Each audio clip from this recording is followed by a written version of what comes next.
We have directly moved on from 4, 5, and 6 and 7 are comparatively a bit on an easier level and a shorter chapter. This is also a shorter chapter, but conceptually it is a bit tough. So I was planning to take a live lecture for it, and we'll continue with it. So any of you who have given CM1 is what you have given, right? Both of you. And CM2 किसने दिया है तो पढ़ा है?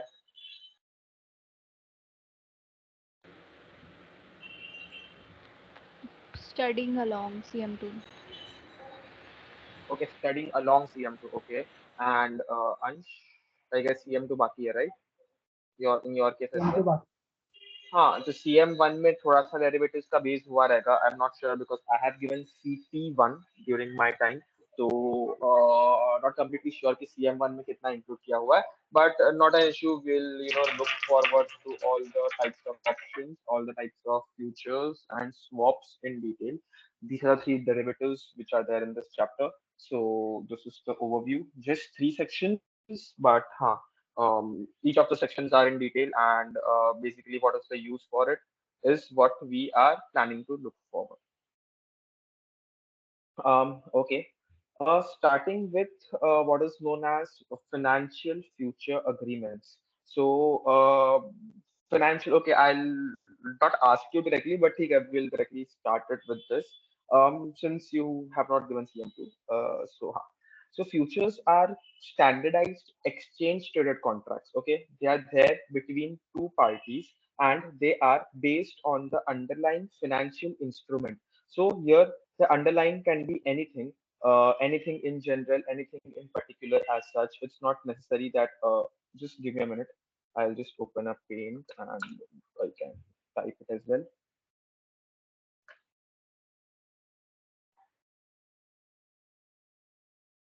Yeah. So they are contract between two parties, party A and party B, and they are exchange traded. One party always, like, it's logical that one party will buy the future, another party will sell the future. The future has some sort of underlying instrument. Underlying could be a share, underlying could be a commodity, it could be a currency, it could be another interest rate. So something like that. So underlying, so if you look at the categories of future, we have four, which is bond future, short interest rate future, stock index future, and currency future. So again, I'll describe futures more in detail with an example. So if you are if the share price, we are looking at stock index futures for now. So stock index futures are the normal futures which are traded in the market.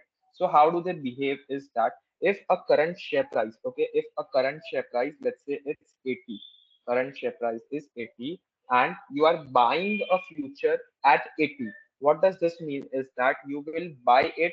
Let's say the expiry, there will be deal details of the future. So future contract would have a 3 month expiry, and the lot size. Okay, all futures will have something known as lot size. So here, let's say the lot size is one or not 10,000. 10,000 is the lot size. So it means that you are entering into a contract to buy 10,000 shares of this. This is, let's say, ABC company. 10,000 shares of ABC company at a strike of 80. This is the strike. So is this clear? First thing, party A, party A will buy. Party A is buying. Party A will buy 10,000 shares at a strike of 80 from party B in the 3 month time. Is this the whole analogy clear? So now how what will happen is, after every day there will be changes in the what do we say? Every day there will be changes in the stock. The stock will keep on moving up and down. So how the margins and everything are calculated, we'll see. But initially, let's say after 3 months, the stock is trading at 120. When there is expiry, the stock is trading at 120. Then you have bought it. So what does it mean? What do you think? Is it a profit or a loss? You are party A. Profit. Yeah. So there will be a profit of $40 per share. and since you have bought 10,000 shares, there will be a profit of 4 lakh dollars. So that is how it works. And if the share price falls to 60 after the end of 3 months, there will be a loss of 20 on 10,000 shares. So it would mean that there is a loss of 2 lakh dollars. So this is how the whole futures work. And one party earns if A is earning 4 lakh dollars, basically B is losing 4 lakh dollars. If A is in second case, in second scenario, if A is losing 2 lakh dollars, then B is gaining 2 lakh dollars. So it's a bilateral contract with equal payoffs. तो अगर हम लोग payoff का diagram बनाए तो तुम लोग ने ये एक्चुअली CM2 में आते हैं payoff के diagrams. बट हाँ payoff का diagram बनाए तो it's just the payoff is kind of up. ये अगर तुम 80 पकड़ो 80 का 80 रहा तो पे ऑफ इज 0. 80 के ऊपर शेयर प्राइस जा रहा है, जितना ऊपर जा रहा है यू विल गेट अप पे ऑफ, जितना नीचे जा रहा है you will get a down पे ऑफ. सॉरी मतलब इट्स अ स्ट्रेट लाइन ऐसा. So this is how the payoff would look like. जितना नीचे जा रहा है into your notional size, into your lot size would be your profit, into your lot size would be your loss. So this is how a future looks like. This is an exchange traded future. ये तुम normal stock exchange में ये ऐसे futures तुम्हें मिल सकते हैं with this expiry.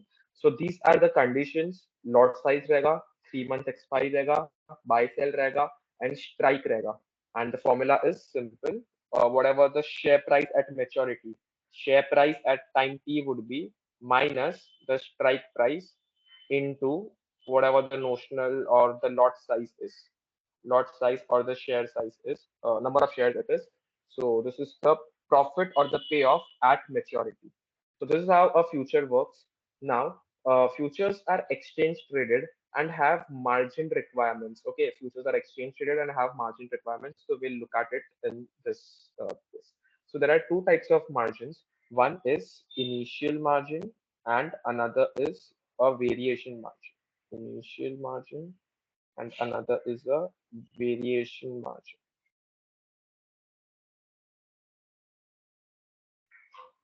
So our contract was 80, strike was 80, and we were buying 10,000 shares. So what's the nominal? Okay, the nominal that we look at. Okay, I'm not sure. Yes. The norm. Okay, ठीक है, चलेगा. The nominal that we look at is 80,000. Okay, sorry, 8 lakh, right? 10,000 into 80, which is 8 lakh dollars is the whole nominal. Then जो initial margin होता है, initial margin का requirement always, initial margin is 25%. At least in India, it is 25%. We are not completely sure about other countries, but 25%. This would mean that अगर तुम्हें ये इतने shares buy करने हैं, ऐसी अगर तुम नॉर्मली बाय करते हो कोई भी शेयर्स, अगर तुम नॉर्मली 10,000 शेयर्स का ऑर्डर प्लेस करते हो, देन क्या होगा, ब्रोकर सीधा का सीधा तुम्हारा तुमसे 8 लाख का पेमेंट मांगेगा, 8 लाख डॉलर्स का, एंड नीड टू पे all that, right? Since you're entering into a future, to buy this 10,000 shares in future, after 3 months you are planning to buy, अभी तुम्हें buy नहीं करना, after 3 months you are planning to buy, ये case में पूरा का पूरा पैसा वो अभी तो लेगा नहीं, that does not make sense. So 25% would be kept as a margin. So इसका 25%, I guess ये बहुत बकवास लग रहा है. इसका 25%, हाँ this is better. इसका 25%, 2 lakh would be kept as a margin. So 2 lakh would be the initial margin, and उसके over and above variation margin भी रहेगा set by the broker. So now what will be the case is 2 lakh, तो what does initial margin mean? 2 lakh should be always there with the broker. Broker के पास उतना money तुम्हारा always होना ही चाहिए as a collateral. वो भले तुम cash के टर्म्स में रखो या दूसरे शेयर्स के टर्म्स, मतलब शेयर्स को गिरवी रखो या कैश को गिरवी रखो, बट 2 लाख ऑलवेज उतना होना ही चाहिए. Now when we look at, I'll just clear this up. um,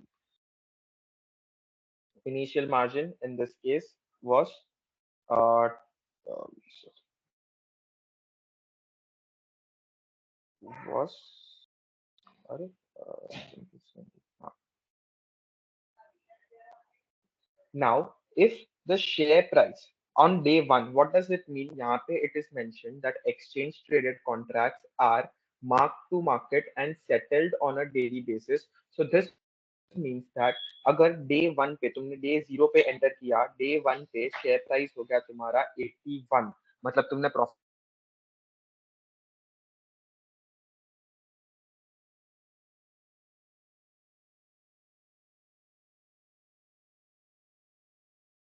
profit on 10,000 shares, तो ऑटोमेटिकली तुम्हारे ये मार्जिन में, तुम्हारा ये जो मार्जिन है ब्रोकर के पास, वो डे 1 के बाद 2,10,000 हो जाएगा, बिकॉज तुम्हारा profit losses are settled on a daily basis.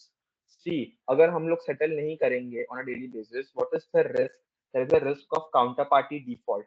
अगर 80 का 80 रुपीज पे तुम्हारा ये कॉन्ट्रैक्ट था, ये एग्जांपल में, सॉरी, ये एग्जांपल में 80 पे कॉन्ट्रैक्ट था एंड प्राइस चला गया 120 पे, देन 40 का लॉस, जस्ट इमेजिन $4 लाख का तुम्हें पेमेंट, तुम 3 मंथ्स के बाद उससे लेने जाओगे, who knows that person will not give the 4 lakh payment, he और शी विल डिफॉल्ट, राइट? वो पेमेंट नहीं करेगा, वो डिफॉल्ट करेगा, बिकॉज इतना बड़ा लॉस किसी को भी बेयर करना is difficult, so they won't simply pay, they will say I am bankrupt, I don't have money, whatever. So to reduce that risk, since this is exchange traded, all stock exchanges require the trades to settle on a daily basis, so profit loss daily basis पे settle हो जाएगा। so अभी 1 rupee का तुमने एक दिन में profit किया, 10,000 मिल गया, क्या पता फिर डे 10 पे प्रॉफिट किया, डे 11 पे, धीरे जो प्रॉफिट कर रहे हो तुम्हारा इसमें ऐड होते जा रहा है मनी। तो अगर तुम लास्ट डे पे अगर वो 120 पहुंच गया, तो ऑटोमेटिकली तब तक ये जो मार्जिन अकाउंट है ब्रोकर के पास, उसमें रोज के रोज पैसा प्रॉफिट लॉस अप डाउन होते होते हो गया रहेगा। लेट्स से नाउ डे 2 पे, day 2 this goes to 78। So what does this mean is that ये लेवल पे से, हाँ, अभी तुम्हें 80 कंसिडर ही नहीं करना है, 80 का प्राइस गया, अभी तुम 81 पे हो, 81 से 78 गया, मतलब it was a 3 rupee fall, which is a 3 rupee loss on 10,000 shares, then that would mean that तुम्हारा 30,000 का लॉस हुआ डे 2 पे। सो डे 2 पे ये 2,10,000 में से 30,000 निकल जाएगा और ये 1,80,000 हो जाएगा, which is less than 2 lakh. तो ये एक रेड फ्लैग हो गया। Broker will call you, will keep calling you कि मार्जिन भरो, मार्जिन भरो। तो variation margin is what comes next, कि तुम जो अभी इसके ओवर एंड अबव जो मार्जिन भरोगे वो वेरिएशन मार्जिन होगा, to maintain it, variation margin, maintenance margin, to bring it back to 2 lakh. So ये दिन पे तुम मार्जिन जाओगे ब्रोकर के पास और 20,000 भरा के आओगे। लेट्स से डे 3 पे again this is falling falling falling, it fell to 77, वापस क्या होगा, 2 लाख से 1,90,000 तुमने अभी जस्ट भराया, it's like a refill, it's like a petrol, कि 2 लाख का चाहिए कि चाहिए, एक्स्ट्रा हो गया तो तुम वापस विड्रॉ कर सकते हो। अगर 2,10,000 हो गया, 2,20,000, 2,50,000 हो गया, तो तुम ब्रोकर के पास जाके वो ऊपर का 50,000 तुम ले सकते हो, बट 2 लाख के जैसे ही नीचे गया, you have to refill it back to 2 lakh. तो अगर डे 3 पे 77 हो रहा है, मतलब क्या हुआ, 1 रुपी का लॉस हुआ इधर, तो वापस तुम्हें जाके प्लस 10,000 कराना पड़ेगा डे 3 के एंड पे। नाउ डे 4 पे समझो बहुत बड़ा गेन आ गया, 77 का सीधा 85 हो गया। सो अभी कितना प्रॉफिट हुआ, 8 रुपीज का, 8 रुपीज का profit on 10,000 share. So automatically this will go to 2,80,000। तो फिर तो तुम विड्रॉ भी कर सकते हो, तुम्हें थोड़ा सा 8280 हो गया, मिनिमम लेवल है 2 लाख का, मार्जिन हो गया है 280 का, तुम्हें अगर 20-30,000 विड्रॉ भी करने हैं वो प्रॉफिट पे तुम विड्रॉ कर सकते हो ब्रोकर के पास से। सो दिस इज व्हाट this ये whole concept is known as MTM or marked to market। mark to market is the full form, मतलब डेली बेसिस पे profits and losses are settled, ताकि मतलब अभी देखो ये +10,000, मतलब ये हो रहा है, अगर मैं यहाँ पे डे 1 पे मैंने गेन किया 10,000, तो मुझे मेरे अकाउंट में 10,000 आ गया, 2 लाख का 2,10,000, यहाँ पे ये एग्जाम्पल में ये चीज हो गया था। तो 10,000 कहाँ से आया, जो सेलर था उसने लूज किया, राइट? तो वो सेलर के मार्जिन अकाउंट में से अपने मार्जिन अकाउंट में आ गया, right? And this will keep moving, daily base पे अप एंड डाउन होता था, डेली बेस पे प्रॉफिट लॉस होता रहता है। 2 लाख के नीचे गया तो तुम्हें वापस और ब्रोकर के पास मार्जिन भरना पड़ेगा, 2 लाख के ऊपर जा रहा है तुम विड्रॉ भी कर सकते हो, उतना रख सकते हो। But why is this broker keeping 2 lakh? अगर तुम बहुत लॉस में जा रहे हो, पैसा नहीं भर रहे हो, तो in that case broker can just use your 2 lakhs and recover all the losses, right? अभी ये केस में ये 180 पे चला गया, 180 पे चला गया, मतलब क्या, तुम्हें 20,000 पे करना पड़ेगा, राइट? 2 लाख पे वापस लाने के लिए तुम्हें 20,000 का refill करना पड़ेगा. If you are not paying that 20,000, broker will give you call, broker will do some tricks. If you are still not paying, एक week हो गया, in that case पहले तो जो हमारा कॉन्ट्रैक्ट है वो ब्रोकर क्लोज कर देगा, एंड जितना भी लॉसेस प्रॉफिट है, कितना होगा, 40-50,000 का लॉसेस प्रॉफिट, वो सब वो 2 लाख का ये तुम्हारे इनिशियल मार्जिन से रिकवर कर लेगा. So broker is not at a loss. The सामने वाला counter party who is the seller, that person is not at the loss, the exchange is not at a loss, but if you are defaulting, you are the only one who is at a loss. So is this bit understood by both of you? Any questions in this area?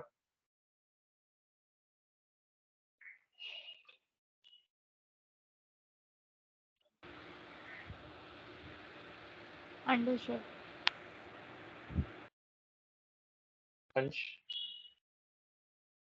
Yeah, understood. Okay. So Ansh, you might have given CM1 recently, क्या? Because this was there in CM1. मतलब एकदम properly CM1 में था. I'm not sure इतना अच्छे से मतलब explanation रहेगा कि नहीं. But CM1 में pricing and valuation भी था futures का. So if someone has given CM1, then in that case it's easier अगर recently किया है तो. And CM2 में तो है ही अच्छे से. So that's not an issue. So there are four main categories of future. Each of the category we'll look at it in the next slides. They are exchange traded and have margin requirements. Margin से मैंने बोला, margin is used to prevent your credit risk and of the party losing. So if you are on the losing side and तुम ज़्यादा chances, right? If you are on the losing side, if तुम लोग कोई friends का bet लगाते हो, अगर तुम bet हार जाते हो, then probably you will try to avoid, नहीं नहीं यार वो तो time pass bet था, friendly bet था, you won't pay up. But let's say if you are winning, you will try to make your friend pay up, right? This is what happens normally as well. If the party that is losing, they'll try to not pay the money. In that case, ये credit risk ये margin के through avoid हो सकता है. Delivery. So now main thing is delivery. Delivery is generally cash settled. So अगर ये case में हम लोग ने देखा था, hold on, I guess the example went away. But ये केस में what our plan was to buy it at price 80, buy 10,000 shares within 3 months, right? This was our contract details. कि 3 months में हम 10,000 shares buy करेंगे 80 पे. So it's not necessary कि after 3 months ही वो expire हो रहा है तो मैं actually 10,000 shares buy करने हैं. ये cash settlement हो गया. मतलब profit loss जो net है ना वो settle हो गया. What is the current price of the share 3 months के बाद? 120, right? So difference कितना आया? 40 का आया. 40 का डिफरेंस इंटू 10,000, 4 लाख तुम्हारे अकाउंट में आ गए, खत्म. You are not actually buying the share. You are not actually taking the delivery of the asset. There are options to take delivery. थोड़े लोग delivery लेते ही हैं. If someone is taking a delivery, then in that case क्या होगा? The seller of the option will give you 10,000 shares. Actually तुम्हारे demat account में 10,000 shares आएंगे at price 80. मतलब तुम्हें वो उसको 88 लाख तुम्हें उसको भरना है because you are buying it at 80 and वो सेल कर रहा है. करंट मार्केट प्राइस 120 ही है. सो तुम्हें 120 के भाव के shares you got it at price 80 from the seller. Basically you have made a 40 का profit. You can directly exchange the profit or you can do this big transaction if you want. So those are the two ways of how the futures are settled, right? Market में ऐसे settle होते हैं. Delivery in futures is generally cash settled. No one generally takes the delivery of the asset. मतलब वो asset actually contract क्या बोलता है? It's a agreement to buy a asset on a specific date at a specific price. मतलब contract means that you will buy, but it's not necessary that you have to buy. तुम directly profit loss settle कर लो. That's it. That is also okay. It's just the same thing. So example is buying oil futures at $70 with a 3 month expiry. After 3 months, if the oil future is 75, then you make a 5 rupee profit on each barrel of oil. as तुमने कितने barrels लिए हैं? 10,000 barrels, 1 lakh barrels, तो उतना तुम्हारा profit हो गया. Moving on to differences between futures and forwards. So what does this mean is, again, we are looking at kind of futures. Futures are exchange traded, okay, completely standardized. तो अगर हम लोग यहाँ पे ऑयल कॉन्ट्रैक्ट लेते हैं कि gold futures लेते हैं, ओके, गोल्ड में भी फ्यूचर्स होते हैं, ऑयल में भी होते हैं, शेयर्स में भी होते हैं. शेयर्स में मैंने बोला लॉट साइज रहेगा, राइट? एक फिक्स्ड लॉट साइज रहेगा, फिक्स्ड 3 मंथ का एक्सपायरी रहेगा, सब कुछ फिक्स्ड रहेगा. इन case of gold What can be the things that are fixed? Delivery of the gold. पहली बात, अगर तुम delivery ले रहे हो, like maturity पे, if you are actually taking that gold from the person, so वो delivery के terms and conditions specified रहेंगे, then 3 month है, 6 months of the contract है, वो specified रहेगा. Main thing is gold का quality specified रहेगा कि you are taking gold as an asset, तो 24 कैरेट गोल्ड पे फ्यूचर्स है कि 22 कैरेट पे फ्यूचर्स है कि कौन से गोल्ड पे फ्यूचर्स है, उसके हिसाब से गोल्ड का क्वालिटी भी वो रहेगा, लॉट साइज फिक्स्ड रहेगा. So all those areas would be completely fixed in nature.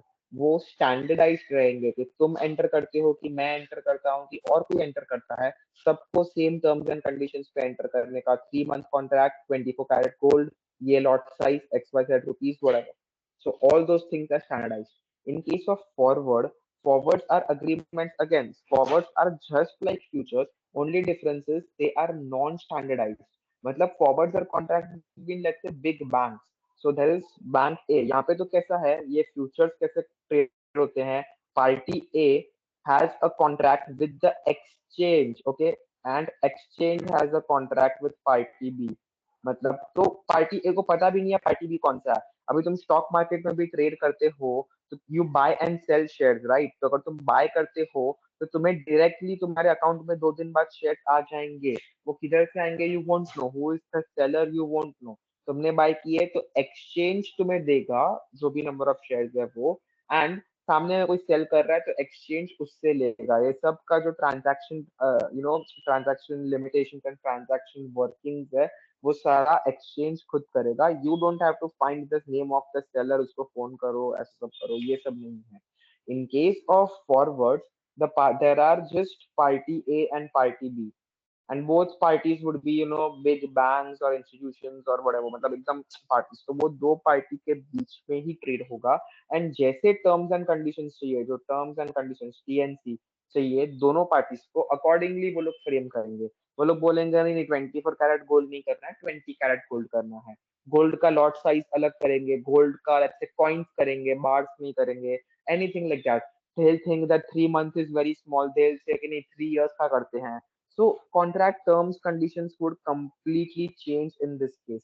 They'll say MTM नहीं करना है, रोज रोज ऐसा प्रॉफिट लॉस ट्रांसफर नहीं करना है. फॉरवर्ड्स में generally profit loss daily base पे ट्रांसफर भी नहीं होता. फॉरवर्ड्स में जो भी प्रॉफिट लॉस हुआ एट द एंड, अभी ये केस में 80 था, फिर 120 हुआ, तो एट द एंड जब भी कॉन्ट्रैक्ट एक्सपायर होगा तभी जाके पार्टी ए पार्टी बी से वो 4 लाख का जो प्रॉफिट है वो लेगा. डेली बेस पे अप एंड डाउन कोई नहीं करेगा, बिकॉज यहाँ पे एक्सचेंज था. In case of futures exchange and broker और वो सब वो लोग करते थे day to day margining, initial margin, variation margin. In case of forwards, since it is between two parties, there won't be any day-to-day profit loss adjustment. All the profit and loss adjustments would be made at the end of the maturity only. So, and all the terms and conditions can be tailored to their needs of the clients. कि तुम्हें client को मतलब सामने buyer को कैसा चाहिए, seller को कैसा चाहिए, वैसे तुम contract phrase कर सकते हो. You have that freedom. So that is the main difference between the futures and forwards. There is no exchange on which these contracts are traded. So the degree of credit risk, okay, credit risk will be very high and it will depend on the credit worthiness of the counterparty. मतलब यहाँ पे बीच में exchange नहीं है.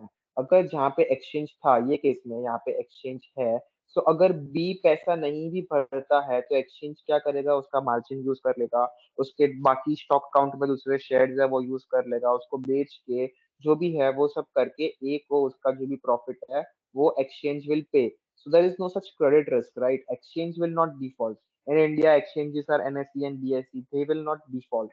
वो लोग late नहीं करेंगे पेमेंट, वो लोग ऐसे बैंकरप्ट नहीं हो जाएंगे. अगर पार्टी बी बैंकरप्ट हो जाता है still a will not suffer.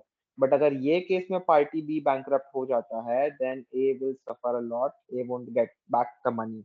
अगर उसको आधा पैसा मिलेगा तो पूरा प्रॉफिट्स उसको मिलेगा नहीं. सो that is a negative point in case of forward. But positive point is कि तुम कॉन्ट्रैक्ट अपने मन से अपने हिसाब से टेलर मेड कर सकते हो, एंड टर्म्स एंड कंडीशंस खुद सेट कर सकते हो, and there is no mark to market requirement. Directly तुम मैच्योरिटी पे ही सारे पेमेंट्स कर सकते हो. So that is also another added advantage. Mm, yeah, so these are the differences. Any doubts in case of differences? Any confusion till now? We are kind of done with the main introduction to future. We'll move on to types of futures now.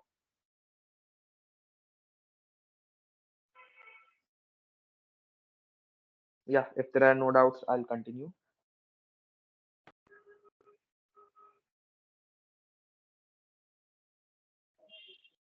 So starting with short, oh, sorry, I guess I missed something. Starting with bond futures. So what are bond futures? The physical delivery of bond. यहाँ पे वो case में हम लोग ने देखा those were stock futures, right? So stock futures में क्या था?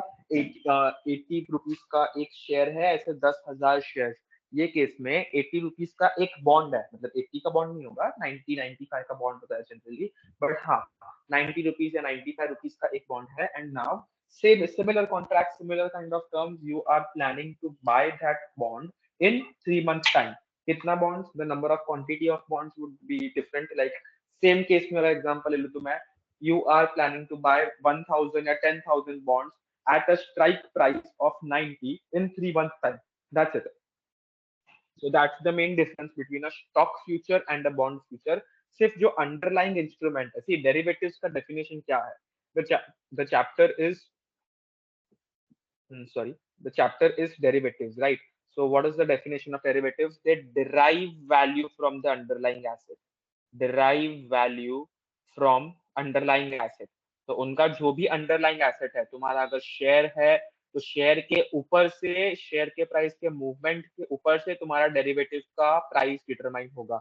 अगर तुम्हारा underlying is a bond, then वो बॉन्ड के प्राइस के ऊपर से तुम्हारा value of the derivative determine होगा। So again, that is just the same thing. And here, since bond is bond futures में generally physical delivery of bond is made at maturity. मतलब अगर मैंने 90 रुपीज का वन बॉन्ड है, ये 90 rupees के strike पे I have agreed to buy 1,000 bonds, then at maturity क्या होगा ट्रांजैक्शन? ये ए से बी का है, let's say party A party B, I am buying, party B is selling. Okay, now $90 and 1,000 is the number of bonds. So at the end of 3 months, okay, after 3 months, party B will party B will give me 1,000 bonds, and I will give party A a pound. I will give party B 90,000 rupees.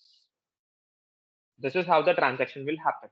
Now, how would you know whether profit and loss has happened or not?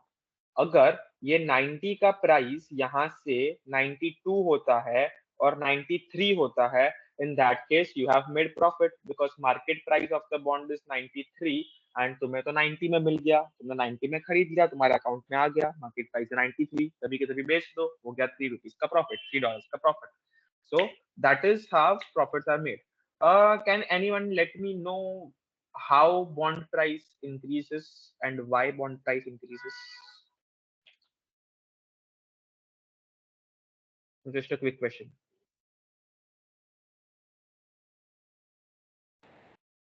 Bond price and interest rates are inversely proportional. So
Hello.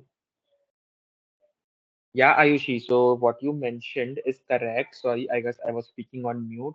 So you said bond prices and interest rates are inversely proportional. तो आगे मतलब bond price कब increase होंगे, that is my question.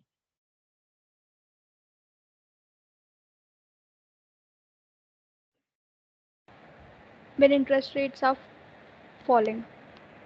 Correct, correct. हाँ, तो वही. So you know how bond prices are computed, right? Present value of all the cash flows you take into consideration. तो जो भी cash flows आते हैं 5 rupees, 5 rupees, 5 rupees के, और मतलब interest payments फिर last में 105 का आएगा, एक capital plus interest payment.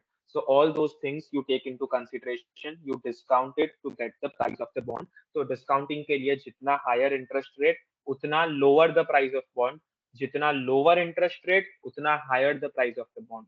सो अगर इंटरेस्ट रेट्स फॉल हुए एंड बॉन्ड का प्राइस बढ़ा, तो in that case you will profit.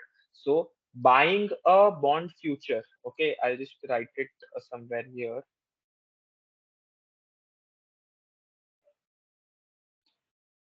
If you are expecting the interest rates to fall, if interest rates are falling, or if you are expecting the interest rates to fall, then buy bond futures. Buy bond futures, because bond prices will keep.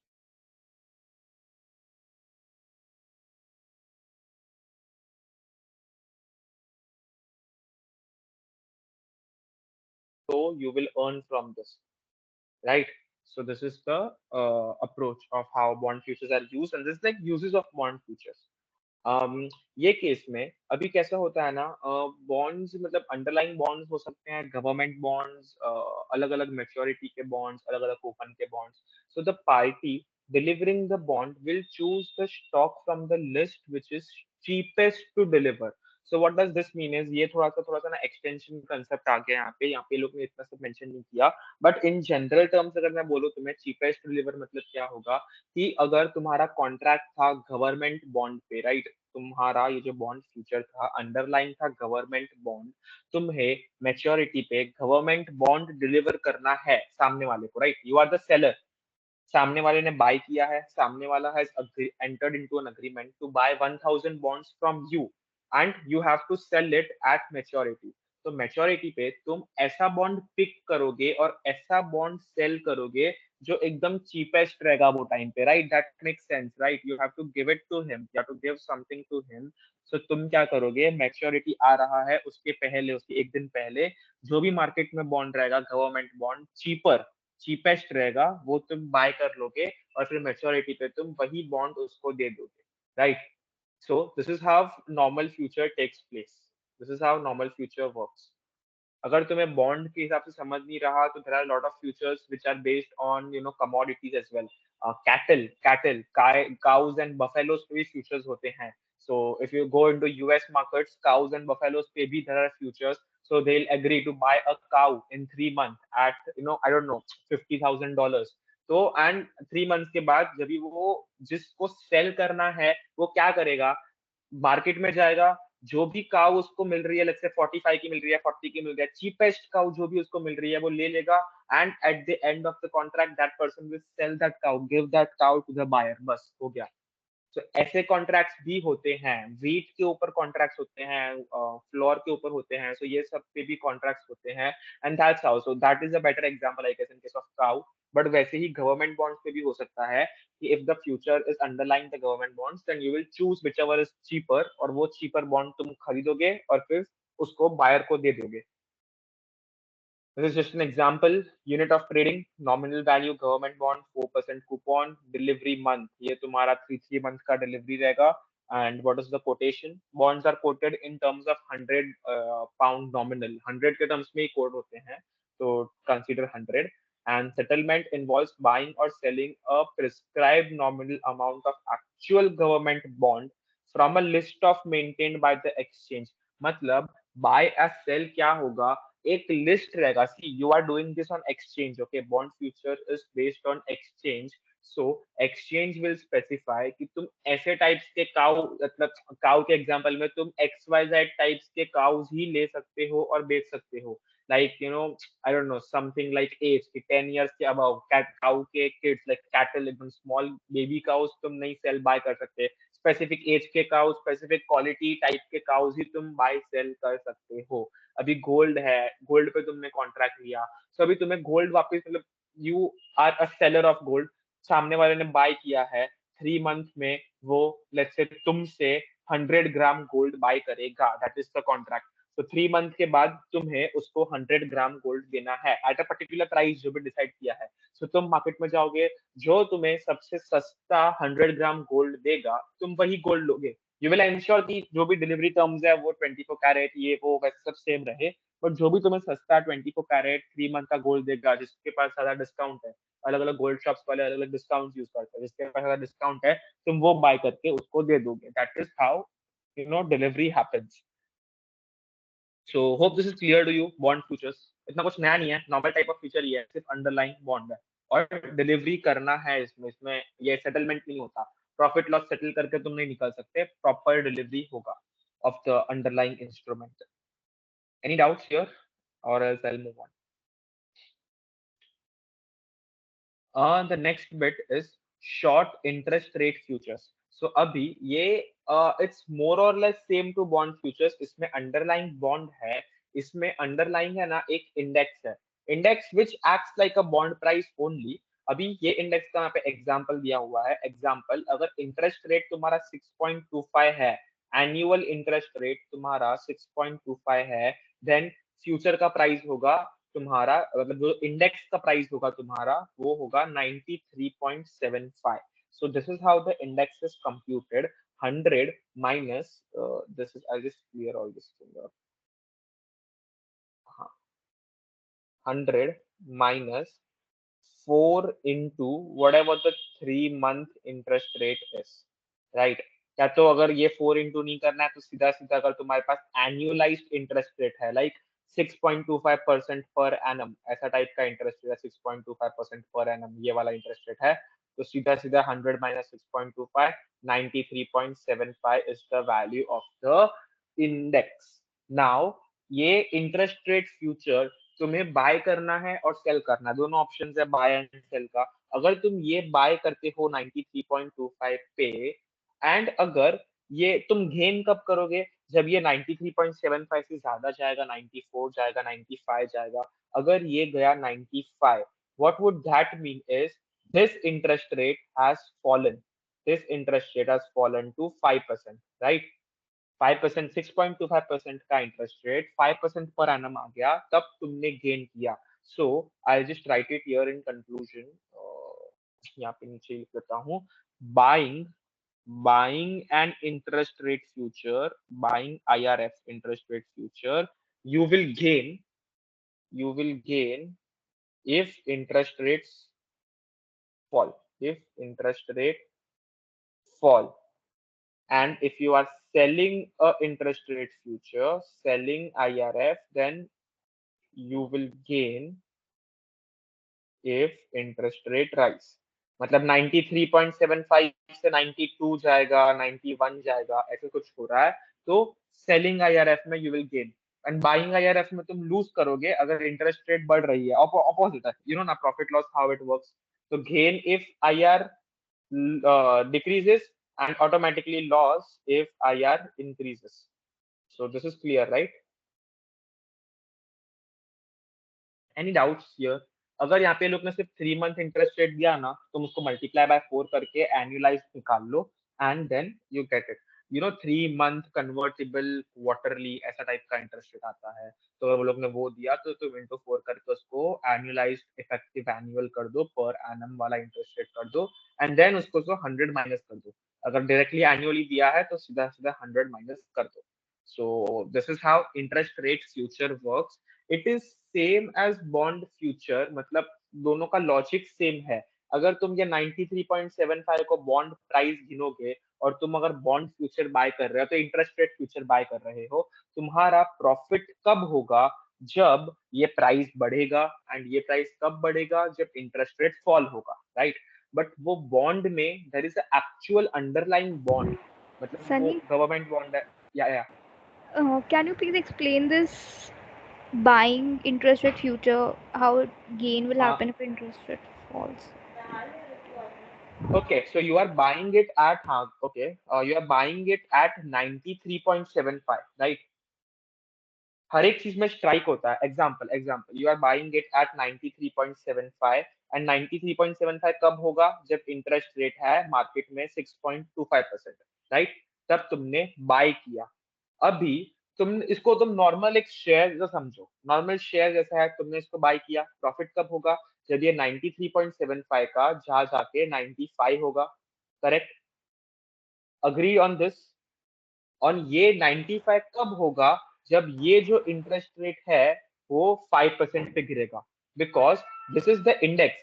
This is the index. This is how it is computed. 100 minus ये करके तुम्हारा index compute हो रहा है.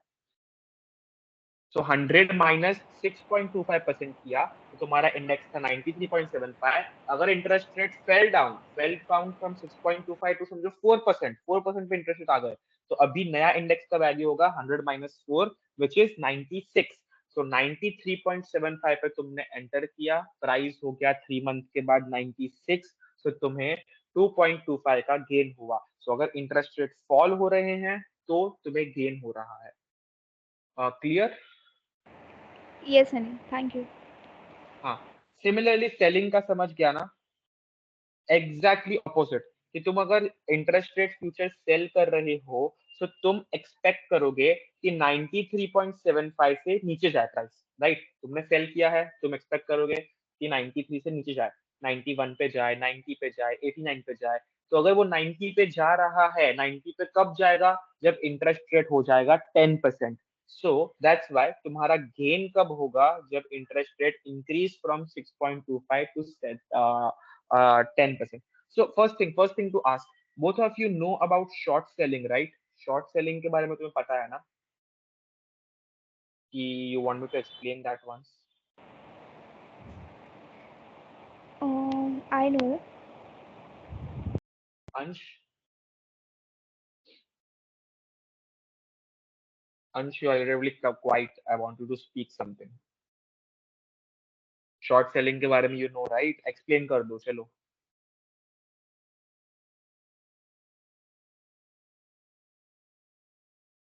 You are on mute, Ansh, if you are speaking something.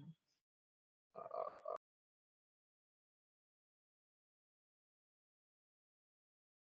whatever it is, right, wrong, जो भी है. Don't take so much time, यार. अगर yes or no नहीं आ रहा है, it's okay. I'll explain. Not an issue. So ठीक है, चलो Ayushi, you just give a small description of short selling. Okay. So in short selling, basically, before, like, generally what happens, we buy and then we sell it out. But in short selling, we first sell it and then to square up the transaction, we buy it. Correct. तो अगर तुमने let's say short cell किया है 95 पे, you cell it, कभी ना कभी तुम्हें बाय बैक करना पड़ेगा. तो तुम अगर 90 पे बाय बैक करते हो, that is a profit, right? Because sell करके तुम्हें पहले पैसा मिल गया 95 इंटू वट एवर क्वांटिटी तुमने सेल किया, फिर तुमने 90 पे बाय बैक किया, मतलब तुमने 90 पे पे किया. Here you receive, here you paid. तो तुम्हें receive more and paid less, automatically that is a profit. So ये केस में भी selling IRF, this is how it works. Clear?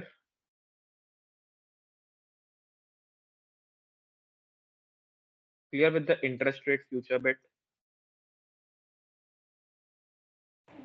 You just Yes. read it यहाँ पे. It's based on the index notional value. Index ऐसे compute होता है. Interest rate 1% है अगर 3 मंथ का, तो 100 माइनस 4 करके 96 से इंटरेस्ट ये कंप्यूट होगा. अगर इंटरेस्ट रेट पर एनम 6.25 है, देन ये कंप्यूट होकर 93.75 बन जाएगा. It is bought and sold like a normal asset. If interest rate increases, index value falls, and vice versa. ये हम लोग ने डिस्कस कर लिया. इंटरेस्ट रेट जितना बढ़ेगा, 5%, 10%, 20%, इंटरेस्ट रेट 20% हो गया, तो 100 माइनस 20 विच इज 80, तो इंडेक्स वैल्यू फॉल हो गया. If you are buying the contract, मतलब तुम अगर IRF बाय कर रहे हो, so you will earn if interest rate falls. ये हम लोग ने अभी जस्ट डिस्कस किया. You will earn if interest rate falls. If you are selling an IRF, you will earn if interest rate rises. Here no principal, no interest, exchange hands. कुछ principal नहीं, कुछ interest नहीं, सीधा सीधा cash settlement होगा। And contract ये exchange traded है, तो सीधा सीधा mark to market profits and gains जो भी है, अगर इंटरेस्ट रेट डेली चेंज हो रहा है, राइट, यहाँ पे इंटरेस्ट रेट जो लोग कंसिडर करेंगे ना, वो भी वो लोग है ना float rate interest rate consider करेंगे, जो कि डेली बेसिस पे थोड़ा थोड़ा अप एंड डाउन चेंजेस हो रहा है। So in that case if such interest rates are being considered, then automatically all the profits and loss would be settled on a daily basis, mark to market terms पे settle होगा। So एक दिन तुमने profit किया, तुम्हारे वो brokerage के account पे पैसा आ जाएगा। दूसरे दिन तुमने लॉस किया और ज्यादा बड़ा लॉस किया, so in that case you need to pay up to keep the margin level up to the initial margin level. So that is how mark to market happens, and profits and losses would be settled daily.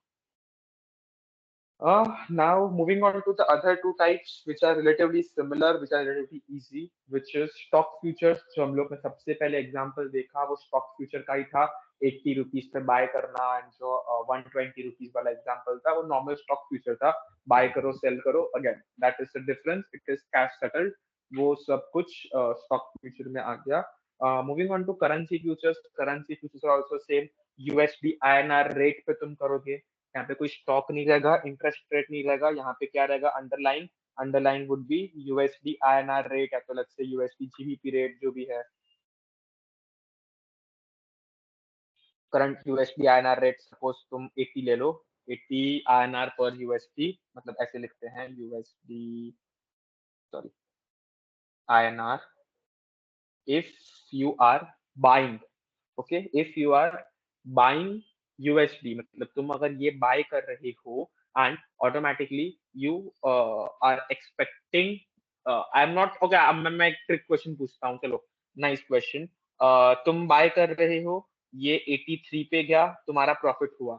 सो अगर exchange rate 80 से 83 पे जा रहा है, so what does it mean? मतलब कौन सा currency appreciate हुआ एंड कौन सा करेंसी डेप्रिशिएट हुआ? Can anyone tell me? I want Ansh, थोड़ा भाई Ansh, you are completely on mute, you are there और सो गए आप? आईएनआर डेप्रिशिएट हुआ ना। हाँ हाँ हाँ, करेक्ट करेक्ट, या दैट इज करेक्ट। हम मैं वही डर था बिकॉज पहले मैंने पूछा आई गेस बीच में, you might have gone to washroom और समथिंग, बट हाँ ठीक है, नहीं this is correct, INR depreciate हुआ। So if you are buying this, if you are expecting the INR to depreciate, you will buy the currency future. If you are expecting USD to depreciate, you will sell the currency future. तो currency future तुम cell करोगे तो automatically अगर ए 78 पे आ गया, इन that case you will make a profit. So this is how currency futures work.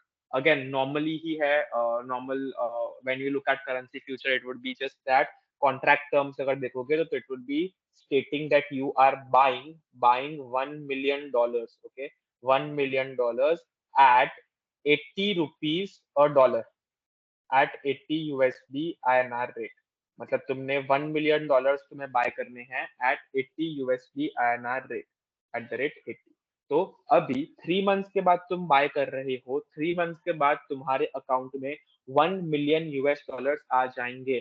तो अगर तभी का रेट, ओके, 3 मंथ के बाद का रेट सपोज 83 है, तो भी तुम्हें 80 पे ही मिलेगा, मतलब तुमने प्रॉफिट किया, राइट। सो अगर तुम्हें यूएसडी का पेमेंट मिल रहा है, अगर तुम्हें यूएसडी का पेमेंट तुम्हें करना है, सॉरी मिल रहा है नहीं, सॉरी माय बैड, अगर तुम्हें आईएफओए का पेमेंट, सिंपली आईएफओए का पेमेंट हम लोग को, सब लोग को जनवरी एंड में करना रहेगा। What do you need to pay? You need to pay, suppose तुम 2-3 एग्जाम दे रहे हो, तुम्हें 500 ग्रेट ब्रिटेन पाउंड, 500 जीबीपी तुम्हें पे करना है। अभी का रेट जीबीपी का ऑलमोस्ट क्लोज टू 98 जितना हो गया है, right. So what you can do is, stock market में जाओ, मत जाओ, मतलब बस जस्ट एग्जांपल दे रहा हूँ, जाओ and buy buy a GBP INR future. तो व्हाट विल यू डू, अगर तुम 98 मतलब करंट प्राइस पे तुम जीबीपी आईएनआर का फ्यूचर ले रहे हो, मतलब तुमने ये प्राइस को लॉक इन कर दिया, this price is locked in, कि तुम्हें जब भी तुम पे करोगे तुम्हें 98 पे ही पे करना पड़ेगा। अभी अगर 3 मतलब 1.5 whatever मंथ्स के बाद जनवरी एंड तक इसका जीबीपी आईएनआर 103 पे कि 102 पे पहुंच गया, इन दैट केस तुम्हें सिर्फ 98 इंटू 500 ही करना पड़ेगा, 102 का नहीं करना पड़ेगा। You made a profit on off 4 rupees on this 500 का पाउंड। बट एक रिस्क है, अगर ये पाउंड गिर गया 98 से गिर के 95 हो गया तो तुमने लॉस किया, बिकॉज ये फ्यूचर पे तुमने लॉस किया 3 रुपीज का, और अभी तुम 95 पे करोगे, मतलब वैसे तुम्हारा प्रॉफिट हो गया, सो ऑटोमेटिकली तुम्हें 95 पे करना है। तुम एक्सपेक्ट कर रहे थे 98 पे करना, तुम्हें 95 पे करना है आईएफओए को, so you made a profit of 3 rupees on each pound, मतलब तुमने 1500 रुपए का प्रॉफिट कमाया। बट जो तुमने वो फ्यूचर कॉन्ट्रैक्ट पे एंटर किया था उसमें तुमने 1500 रुपए का लॉस किया, profit loss got offseted. So this is done to hedge your foreign liabilities. अगर तुम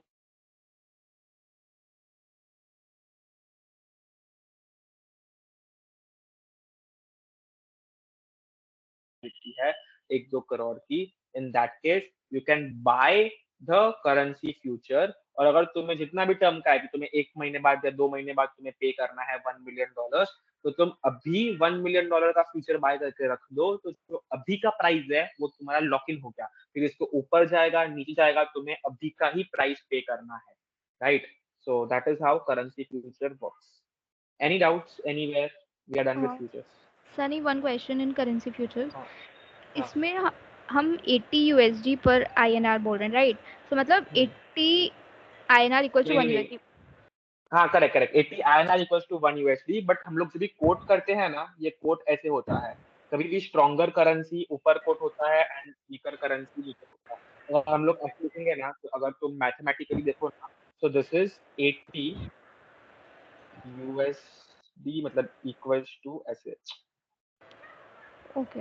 80/1, तो ये 1 उधर जाएगा, मतलब 1 USD equals to 80 INR, but this is how it is generally quoted. तो ये अगर तुम इधर देखोगे ना, तो ये 80/1 है, तो this is how, but the quote is generally stronger currency to weaker currency. GBP INR बोलोगे तुम, INR जीबी नहीं बोलोगे, वो उल्टा हो गया। तो INR जीबी वुड बी 1/98। अगर मैं बोलूंगा INR USD, so INR USD would be 1/80। तो वो उल्टा कोट हो गया तुम्हारा, मतलब वो भी कभी भी लोग कोट करते हैं, बट 99% लोग कभी भी ऐसे कोट नहीं करते, उल्टा करेंसी कोट नहीं करते। Stronger currency is quoted first. If you look at GBP, GBP USD quote होगा, so USD is weaker currency, GBP is stronger currency. Euro USD quote होगा, USD is weaker, euro is stronger. So okay okay, clear? Clear clear. Okay, तो we are done with the types of futures. अभी ये सारे futures के बारे में और थोड़ा डिटेल में देखेंगे when we look at the uses. मैंने ऑलरेडी यूजेस बता दिए तुम लोग को, बट वापस एक बार जस्ट रीड कर लेते हैं। मैंने अभी जस्ट एक्सप्लेन करते करते बता दिए, बट स्टिल एक बार officially will read all this. So I just clear this thing up. Okay, एक काम करते हैं ना, करेंसी फ्यूचर्स कर रहे हैं ना, तो करेंसी फ्यूचर का ही यूज पहले देख लेते हैं। हाँ, सो इफ अगेन ये केस में मैंने क्या दिया कि अगर तुम्हें पेमेंट करना है, okay I just okay still clear all this things up. If you want to make a payment, if you want to make a payment in 3 month, right? तुम्हारा अगर लायबिलिटी है, तुम्हें पेमेंट करना है, I write L for liabilities. If you have a liability, then buy the currency future. If you want to get a receipt, मतलब तुम्हें payment मिलने वाला है, फॉरेन से तुम्हारा कोई तो अंकल चाचा चाची पेमेंट दे रहे हैं, तुम्हें 1 करोड़ ट्रांसफर कर रहे हैं, आई डोंट नो क्यों बट कर रहे हैं। सो इन दैट केस तुम्हें अगर वो कन्वर्जन का रिस्क नहीं लेना है, सपोज, हाँ, so I just give you another example. $1 million transfer होने वाले हैं यूएस से, तुम्हारा कोई तो रिलेटिव तुम्हें भेज रहा है, करंट रेट है 80, सो तुम्हें कितने मिलेंगे करंट रेट के हिसाब से? 1 million is 10 lakh, हाँ, तो 1 million is 10 lakh, so you will get 8 crore rupees। Current rate के हिसाब से तुम्हें 8 करोड़ मिलेंगे, बट यू आर अफ्रेड कि अगर ये 80 का 78 या 75 हो गया, तो तुम्हें सिर्फ 7.5 करोड़ मिलेंगे, समझा? वो तो वहां से $1 million ही भेजने वाले हैं, कुछ भी हो जाए, तुम्हें 7.5 करोड़ मिलेंगे अगर रेट गिर गया तो। So in that case what you can do is simple, sell you can sell the currency future, sell the currency, I'll writing CF, currency future। Again ये अगर ऑपोजिट है, तुम्हें पे करना है, राइट, तुम्हें फॉरेन पेमेंट करना है, तो तुम बाय करोगे। लेकिन अगर तुम्हें कुछ रिसीट आ रहा है, एंड आ रहा है receipt to see, what you will do is, अगर तुम्हें रिसीट आ रहा है 80 पे, राइट, अगर ये 80 का समझो हो गया 85, तो तुम्हें कितना मिला? 8.5 करोड़ मिला। बट तुमने ये फ्यूचर तुमने सेल किया था, राइट? करेंसी फ्यूचर तुमने सेल किया था, तो उसमें तुम्हारा लॉस हो गया। तो उसमें तुम्हारा लॉस कितना हुआ? 500,000,000 का उसमें तुम्हारा लॉस हुआ। So and of the day you got 8 crore. अगर ये 80 का 75 होता है, तो 75 हो रहा है मतलब क्या? तुम्हें मिलने चाहिए, जब भी तुम 3 मंथ्स के बाद वो चाचा जी से पैसा लोगे योर रिलेटिव से, तो तुम्हें मिलने चाहिए 7.5 CR। बट तुमने ये करेंसी फ्यूचर सेल किया था, तो उस पे तुम्हें प्रॉफिट आया। सो ऑटोमेटिकली अगेन इसका total will be 8 crore as well. मतलब तुमने बेसिकली हेज कर दिया, right? You have hedged this case. मैं यहाँ पे लाइन बना देता हूँ, राइट? सो ये है down scenario, this is down scenario, this is up scenario. ये वाला जो सिनेरियो है वो अप सिनेरियो है, कि अगर प्राइस 80 से 85 हो गया, तुमने सेल किया हुआ है, ऑलवेज रिमेंबर तुमने सेल किया हुआ है करेंसी फ्यूचर। 80 से 85 हुआ, तो करेंसी फ्यूचर पर तुमने लॉस किया, लेकिन पैसा कन्वर्ट करके तो ज्यादा मिलेगा पैसा, तो profit loss offset, end of the day 8 crore ही मिलेगा। अगर तुम्हें डाउन में जा रहा है ये, तो तुमने करेंसी फ्यूचर पे प्रॉफिट किया बिकॉज तुमने सेल किया हुआ था, लेकिन कन्वर्ट करके तुम्हें पैसा कम मिलेगा, तो दोनों को ऐड करोगे, profit loss offset, end of the day 8 crore. मतलब entering into a currency future will ensure that तुमने ये 80 का रेट लॉक कर दिया है। कुछ भी हो, अभी ऊपर जाए नीचे जाए, मुझे 8 करोड़ मिलेगा। चाचा जी, अभी ये लोग तुम्हारे रिलेटिव ने बोला आज दिसंबर में कि वो तुम्हें मार्च में $1 मिलियन दे रहे हैं। तुम्हें नहीं पता कि मार्च में कन्वर्जन रेट क्या होगा। तुम उसको अभी के अभी फिक्स कर सकते हो at 80 by selling the interest, by selling the currency future. तो तुम्हें पता है अभी, श्योर हो तुम अभी दिसंबर में कि मुझे मार्च में कुछ भी हो जाए 8 करोड़ तो मिलेंगे ही, ऊपर जाए के नीचे जाए इट डजंट मैटर, 8 करोड़ मिलेंगे। You locked this in. Okay, this is the use of currency future. In case of receiving a receipt, यहाँ पे मतलब तुम्हें मिल रहा है कि तुम्हें फॉरेन से पेमेंट आ रहा है। ओके, अगर तुम्हें फॉरेन का पेमेंट करना है, तो यहाँ पे सेल नहीं आएगा, यहाँ पे बाय आएगा। But still same case, up scenario down scenario. Up scenario में तुम गेन करोगे, डाउन सिनेरियो में तुम लॉस करोगे, प्रॉफिट लॉस ऑफसेट होके 8 करोड़ पे ही आ जाएगा। So this is the use. Any doubts here? I guess Ayush, you were trying to speak something. In this, we are involved in short selling, right? Short selling मतलब सी futures और ये सब short ही, मतलब सेल लिखा हुआ है, मतलब वो शॉर्ट सेल टाइप ही हो गया। बाद में मतलब तुम बाय बैक करोगे वैसा। तो अगर तुम 80 पे सेल कर रहे हो और 75 पे बाय बैक कर रहे हो, तो ₹5 का प्रॉफिट हुआ, राइट? 5 करोड़ का प्रॉफिट हुआ। और अगर ऊपर के केस में देखें तो 80 पे तुम सेल कर रहे हो, 85 पे बाय बैक कर रहे हो, सो इन दैट केस ₹5 का लॉस होगा, मतलब 0.5 करोड़ का लॉस हो गया। हाँ, got it. You want to note this down? You want me to keep the screen थोड़ा सा टाइम ओपन? टेल मी, तो मैं रखता हूँ। अभी बीच में you said ना एक चीज़ कि if currency future rates increases then like जिस आपने उसमें नोट डाउन कराया था शॉर्ट इंटरेस्ट रेट फ्यूचर्स में दैट नहीं, इफ वो अलग, don't don't mix that up. वो पूरा अलग है, मतलब उसका हम लोग बाद में देखेंगे, यूज एंड एवरीथिंग। उसका टेंशन मत लो। ये क्लियर है, ये तो सिर्फ करेंसी है, ये करेंसी है। And this is just normal USD INR currency, और उसका एग्जांपल दे रहा हूँ मैं। हाँ दिस इज क्लियर। समझा ना? एंड अगर पेमेंट करना है तो तुम बाय करोगे, राइट? बाय करोगे और प्राइस ऊपर गया तो तुम्हें प्रॉफिट होगा, प्राइस नीचे का तुम्हें लॉस होगा, बट स्टिल प्रॉफिट लॉस वो दोनों के केस में ऑफसेट ही हो जाएगा। अगर तुम यहाँ पे 80 से 85 हो जाता है, तुम्हें पे करना है, तो भी तुम्हें ज्यादा पे करना पड़ेगा, लेकिन तुम्हें यहाँ पे प्रॉफिट होगा, मतलब नेगेटिव 8.5 करोड़ लेकिन plus 0.5 crore, so you will need to pay 8 crore only. ये डाउन केस में भी नेगेटिव 7.5 करोड़ प्लस 5 करोड़, तो you will need to pay 8 crore only. तो वो पेमेंट के केस में एग्जैक्टली ऑपोजिट है। If you want you can, मतलब आफ्टर दिस लेक्चर ट्राई भी कर लो पेमेंट केस में। बट मैंने पेमेंट का एक्चुअली पहले बता दिया था तुम लोग को, इसलिए मैंने अभी रिसीट का बताया। पेमेंट का जी मैं एक्सप्लेन कर रहा था, बता दिया था आईएफओए का, वो पाउंड्स का एग्जांपल लेके। सो हाँ, this is the currency future. If a company is yet to receive a foreign payment, it can sell the futures, and if it has to make the payment, it can buy the futures, and this is how it will hedge the currency fluctuation risk and fix the exchange rate. ये case में exchange rate तुम bye कर रहे हो cell कर रहे हो जो भी केस में एक्सचेंज रेट 80 पे तुम्हारा फिक्स हो गया, ना उसके ऊपर जाएगा तो भी प्रॉफिट लॉस कुछ नहीं, नीचे जाएगा तो भी प्रॉफिट लॉस कुछ नहीं, 80 पे तुम्हारा फिक्स हो गया, तुमने हेज कर दिया, right? So that is the benefit. One thing इसमें, अगर अगर तुम हेज नहीं करते, राइट, अगर थोड़े लोग बोलते हैं कि हेज मत करो, अगर तुम हेज नहीं करते, तुम्हें वो $1 मिलियन मिलने वाला है, 80 से समझो 85 हो गया, राइट?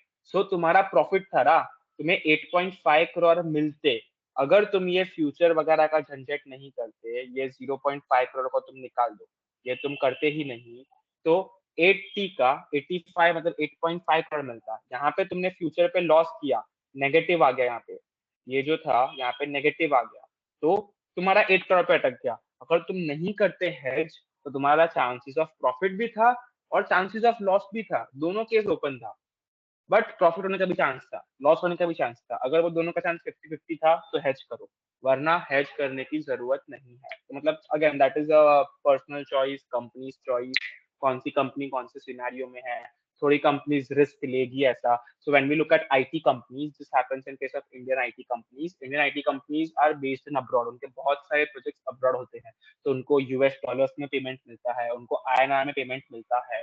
अभी कोई कंपनी ने कन्वर्ट किया, लेट्स से 80 पे ये फ्यूचर सेल कर दिया और हेज किया, तो उसको 8 करोड़ ही मिलेगा। बट अगर एक कंपनी है जिसने नहीं किया, उसको तो 8.5 करोड़ मिलेगा, बिकॉज ये उसका हट जाएगा, तो वो कंपनी को ज्यादा प्रॉफिट दिखेगा। तो it is just a reasoning what happens, you don't know how the market moves, you don't know. अगर वो कंपनी जिसने नहीं किया और ये मार्केट गिर गया, तो इन दैट केस उसको लॉस भी होगा। But it's just both cases that you need to look at, profit loss दोनों टाइम पे हो सकता है। But if you want to keep your balance sheet constant, एक फिक्स्ड रखना है, वो वेरिएबिलिटी का एलिमेंट, वो फ्लक्चुएशन तुम्हें निकालना है, तो तुम फ्यूचर यूज कर सकते हो, that is currency future. Will look eight index future पहले, स्टॉक इंडेक्स फ्यूचर बाद में, बाकी दोनों इंटरेस्ट रेट वाला दोनों साथ में देखेंगे, और अभी स्टॉक इंडेक्स फ्यूचर देख लेते हैं।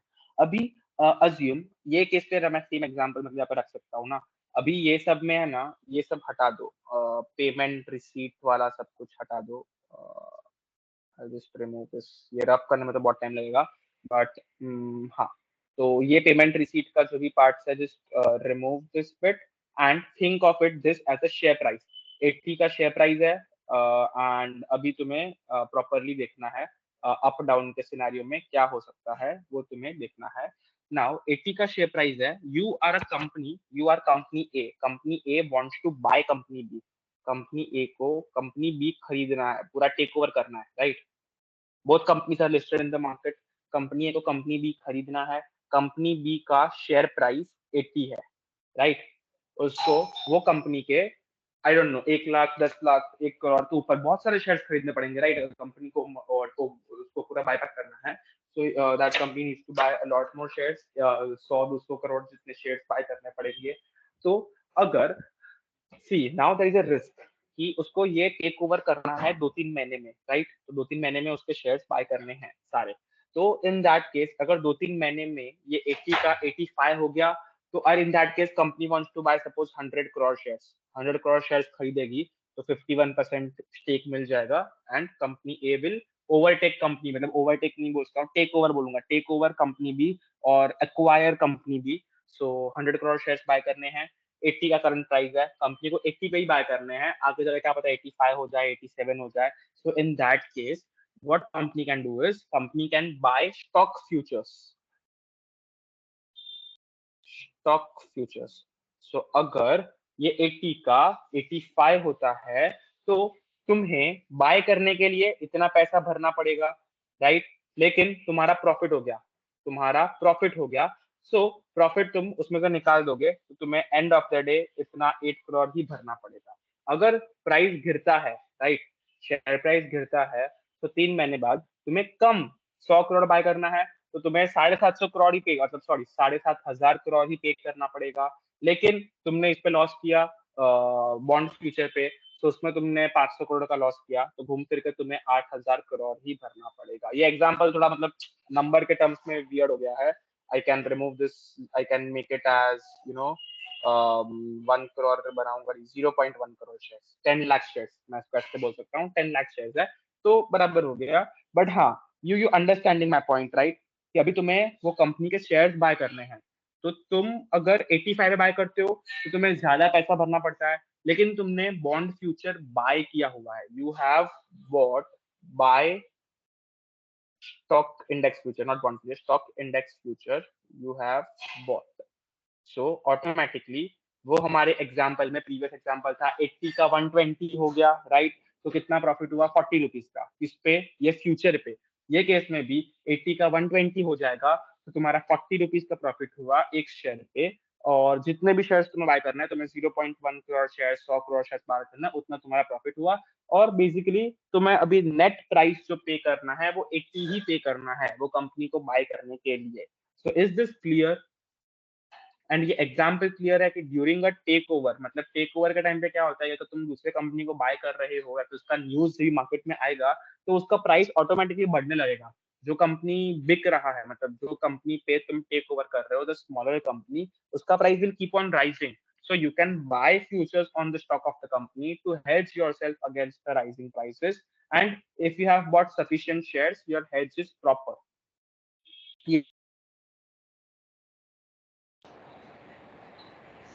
Sunny, when we are taking over a company, when we're acquiring company, why will the target company price rise? हाँ,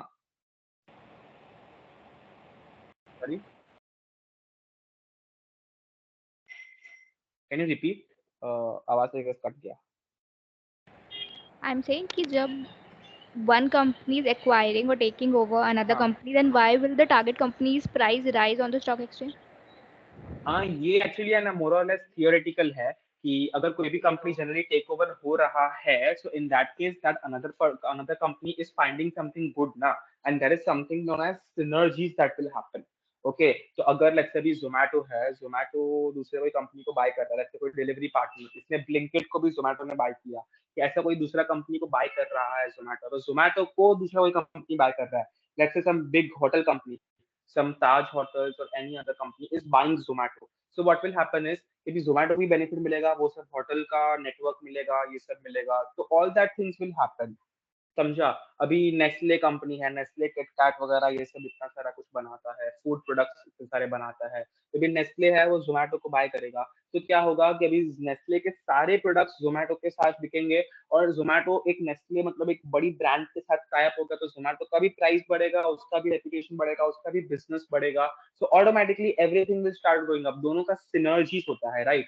अगर दो बैंक मर्ज हो रही है, एक बैंक समझो लेट्स से नॉर्थ इंडिया की है, एक बैंक साउथ इंडिया की है, दोनों बैंक मर्ज हो रही है, तो एक बैंक दूसरी बैंक को एक्वायर कर रही है, सो ऑटोमेटिकली अभी पूरा उनका इंडिया कवर अप हो गया. सो ऑटोमेटिकली वो बिजनेस, अगर तुम दो बिजनेस को मिलाते हो, इन दैट केस ऑटोमेटिकली तुम्हारा जो टोटल होगा ना नेटवर्क, एक बिजनेस है समझो 1000 करोड़ का, दूसरा बिजनेस है 500 करोड़ का, अगर तुम दोनों को मर्ज करते हो, एक बिजनेस दूसरे बिजनेस को एक्वायर करता है, तुम्हारा नेट 1500 करोड़ नहीं होगा, नेट तुम्हारा 1800 करोड़, 2000 करोड़ ऐसा होगा, बिकॉज वो एडिशन से तुम्हें extra over and above benefit मिलेगा. That word is known as synergies. तो कोई भी जब भी मर्जर होता है, कोई भी कंपनीज का एक्विजिशन होता है, इन दैट केस वो दोनों कंपनीज को एक दूसरे से बहुत बेनिफिट मिलता है, मार्केट शेयर भी तुम्हारा कम हो जाएगा, और तुम एक साथ मतलब वो ग्रो कर सकते हो राइट. तो अगर समझो सिंपल एग्जांपल में, ये मर्जर तो अलग हो गया, अगर सेम हम लोग बोलते हैं ना मर्जर है ना, वर्टिकल हो सकते हैं, हॉरिजॉन्टल हो सकते हैं, मर्जर्स के दो कैटेगरीज है. अगर हम लोग समझो सेम हॉरिजॉन्टल मर्जर कंसीडर करते हैं, दोनों same companies, Zomato and Swiggy, Zomato ने स्विगी को खरीद लिया, तो अभी क्या होगा कि इन दैट केस दोनों company will not double up, मतलब it won't be Zomato plus Swiggy, it will be something more, because दोनों कंपनी को एक दूसरे से बेनिफिट मिलेंगी और they will grow much more right. So that is what happens. Zomato का नेटवर्थ है समझो 1000 करोड़, स्विगी का नेटवर्थ है 800 करोड़, सो टोटल 1800 करोड़ नहीं होगा, टोटल 2500 होगा, बिकॉज अभी वो लोग एक मोनोपोली बन गए, वो लोग जाइंट कंपनी बन गए. लेट्स से स्विगी पूरा दिल्ली बैंगलोर में एक्टिव है, जोमेटो मुंबई वगैरह में एक्टिव है, अभी वो पूरा अभी पूरे दोनों एक कंपनी बन गए, पूरे इंडिया में वो लोग एक्टिव हो गए, they will get benefits from each other. थोड़े रेस्टोरेंट्स के टाई अप्स है स्विगी के साथ, थोड़े रेस्टोरेंट्स के टाई अप है जोमेटो के साथ। अभी सिंस वो दोनों एक ही कंपनी हो गए, तो वो एक कंपनी के सारे रेस्टोरेंट्स का टाई अप हो गए, राइट। तो देर इज नो नेगेटिविटी, जो पॉजिटिव वाइब्स, जो पॉजिटिव एनर्जी है वो डबल हो जाएगा in any kind of merger acquisition, because you will benefit from that other companies knowledge और other companies business. So anytime, when this is the case, कि if target company, if कोई भी company अगर बिक रही है, तो कोई भी दूसरा बड़ा कंपनी वो छोटी कंपनी को एक्वायर कर रहा है, इन दैट केस वो छोटी कंपनी का वैल्यूएशन प्राइसिंग बहुत बढ़ जाएगा। So it is normal, and it's not necessary कि बढ़ेगा अगर वो कंपनीज में कुछ नेगेटिव इश्यूज है, इट्स नॉट गोइंग वेल, ऐसा कुछ भी है, जैसे कुछ फ्रॉडुलेंट ट्रांजैक्शन हुआ है, जबरदस्ती बाय कर लिया है, एम्प्लॉइज आर नॉट हैप्पी, सब लोग स्ट्राइक पे जा रहे हैं, ऐसे सब बैड न्यूज आ रहा है, तो in that case it might also go down, but 90% of the scenarios में it goes up only. Okay Okay. Okay. Okay, moving on to bond futures. Okay, so bond futures में क्या है, underlying तुम्हारा bond है और तुम वो bond by कर रहे हो, राइट। अगर कंपनी को बॉन्ड्स इशू करने हैं और उसको अगर current levels of yields lock करने हैं, so in that case company can sell those bond futures, right. मतलब तुम्हें अगर बॉन्ड इशू करने हैं, लेट्स से 95 पे इशू करने हैं आगे जाके 3 मंथ के बाद, एंड अभी भी प्राइस 95 है, तो तुम उस पे बॉन्ड फ्यूचर्स सेल कर दो। मतलब 3 मंथ्स बाद you locked in that price कि तुम 3 मंथ्स के बाद 95 पे ही बॉन्ड सेल करोगे। See you have this said yields, मतलब जो बॉन्ड यील्ड्स है एंड बॉन्ड प्राइसेस है, they are inversely proportional to each other. जितना ज्यादा यील्ड उतना लोअर प्राइस, जितना लोअर प्राइस उतना कंपनी को लॉस, राइट। कंपनी अगर 90 पे इशू कर रहा है तो कंपनी को लॉस है, कंपनी को इशू करना 95 पे, 97 पे, राइट। तो अगर कंपनी को बॉन्ड इशू करना है तो वो बॉन्ड फ्यूचर्स सेल कर देगी, एंड आफ्टर 3 मंथ्स इधर वो बायबैक करेगी या तो वो डिलीवरी दे देगी। मतलब खुद के ही कंपनी पे, let's say I M HDFC bank, I am selling 10,000 or let's say 1,000 crore worth of bond futures now at 95, which is current market price. Someone is buying, lot of people are buying, in that case they bought it, and maturity पे मैं उन लोग को वो 1,000 crore worth के bonds दे दूंगा। मतलब मुझे 1,000 crores मिल गए, और प्रॉफिट लॉस क्या है, अगर प्रॉफिट लॉस क्या होगा, अगर वो 95 का 94 हो रहा है तो मुझे प्रॉफिट हुआ स्लाइड का, 96 हो रहा है तो मुझे लॉस हुआ। लेकिन मेनली मेरे 1,000 करोड़ वर्थ के बॉन्ड्स 95 पे मैंने इशू कर दिए, राइट। मैंने वो प्राइस लॉक इन कर दिया। अगर वो 94 93 होता 3 महीने बाद, तो मुझे वही 1,000 करोड़ के बॉन्ड्स 93 पे लॉक इन करने पड़ते, तो मुझे मतलब इतना कम पैसा मिलता, राइट, 99 30 करोड़ से मिलता। सो इज दिस मतलब ये एग्जाम्पल एंड ये बिट समझा कंपनी को बॉन्ड इशू करना है उसका। सी whenever a company will issue bonds ना, बॉन्ड्स का क्या होता है कैटेगरी, नॉमिनल होता है ना, नॉमिनल वैल्यू वो 100 ही होगा, राइट। 100 नॉमिनल होगा, 100 is the nominal value, par value बोलते हैं हम लोग उसको। एंड तुम्हें अगर 1,000 करोड़ के बॉन्ड्स इशू करने हैं, तो तुम कितने इशू करोगे, रफली 10 करोड़ बॉन्ड्स। क्वांटिटी क्या होगा, quantity would be 10 crore bonds, right. 10 crore bonds तुम इशू करोगे, करंट मार्केट प्राइस है 95। सो अगर तुम 10 करोड़ बॉन्ड्स 95 पे इशू करते हो, तो तुमने H D F C bank ने 950 करोड़ रेस किए, तुम्हें कैपिटल चाहिए, तुम्हें रेस किए इतना पैसा। बट अगर ये 95 का 93 जा रहा है, तो तुमने 930 करोड़ ही रेस किए, और तुमने 930 करोड़ रेस किए और मैच्योरिटी पे, सपोज बॉन्ड का मैच्योरिटी 5 साल है, तो मैच्योरिटी पे तो तुम्हें 1,000 करोड़ ही भरने हैं, राइट। मैच्योरिटी पे तुम्हें 1,000 करोड़ भरने हैं, लेकिन तुमने अभी रेस किए 930 करोड़, मतलब ऑटोमेटिकली ये तुम्हारे एंड से लॉस हो गया, राइट। अगर ये प्राइस है 89, तो तुमने सिर्फ 890 करोड़ अभी रेस किए, तुम्हें 890 करोड़ रेस करने के बाद ये इन्वेस्टर्स को कूपन पेमेंट भी देने का और मैच्योरिटी पे उनको 1,000 करोड़ भी देने का, तो मतलब बहुत कुछ तुम्हारे लिए लॉस हो गया, because yields are very high. तो to prevent against that, what you can do is you can sell the bond future. You can sell the bond future at 95. Sell bond future at price 95। तो अगर ये 93 हो रहा है, still तुम सारे bonds 95 पे ही सेल करोगे एंड तुम्हारा 2 रुपीज का प्रॉफिट हो जाएगा। बेसिकली तुम्हें कैपिटल 950 करोड़ का ही रेस किया eight the end of the day. Market में 93 है अभी, अगर तुम अभी करते तो तुम्हें 930 करोड़ ही मिलता, बट तुम्हें 950 करोड़ मिला, मतलब तुम्हें 20 करोड़ एक्स्ट्रा मिला। अगर ये 93 का 95 का 98 हो जाता तो तुम्हारा लॉस है। लेकिन तुमने क्या किया, मार्केट में से रेस किया, कितना रेस किया, 980 करोड़ रेस किया। लेकिन ये बॉन्ड फ्यूचर तुमने सेल किया था, तो अभी तुम बाय बैक करोगे 98 पे, तो तुमने 30 करोड़ का इधर बॉन्ड फ्यूचर पे लॉस किया। तो I write it here as future. Future पे तुमने लॉस किया, लेकिन तुमने ज्यादा कैपिटल रेज किया बिकॉज अभी प्राइस हो गया 98। सो ऑटोमेटिकली ऑफसेट होके 980 minus 30 still 950 only. So basically अगर तुम्हें बॉन्ड्स इशू करने हैं as a company, you can lock in a price. ये एग्जांपल से आई गेस बेटर क्लियर हो गया रहेगा, राइट?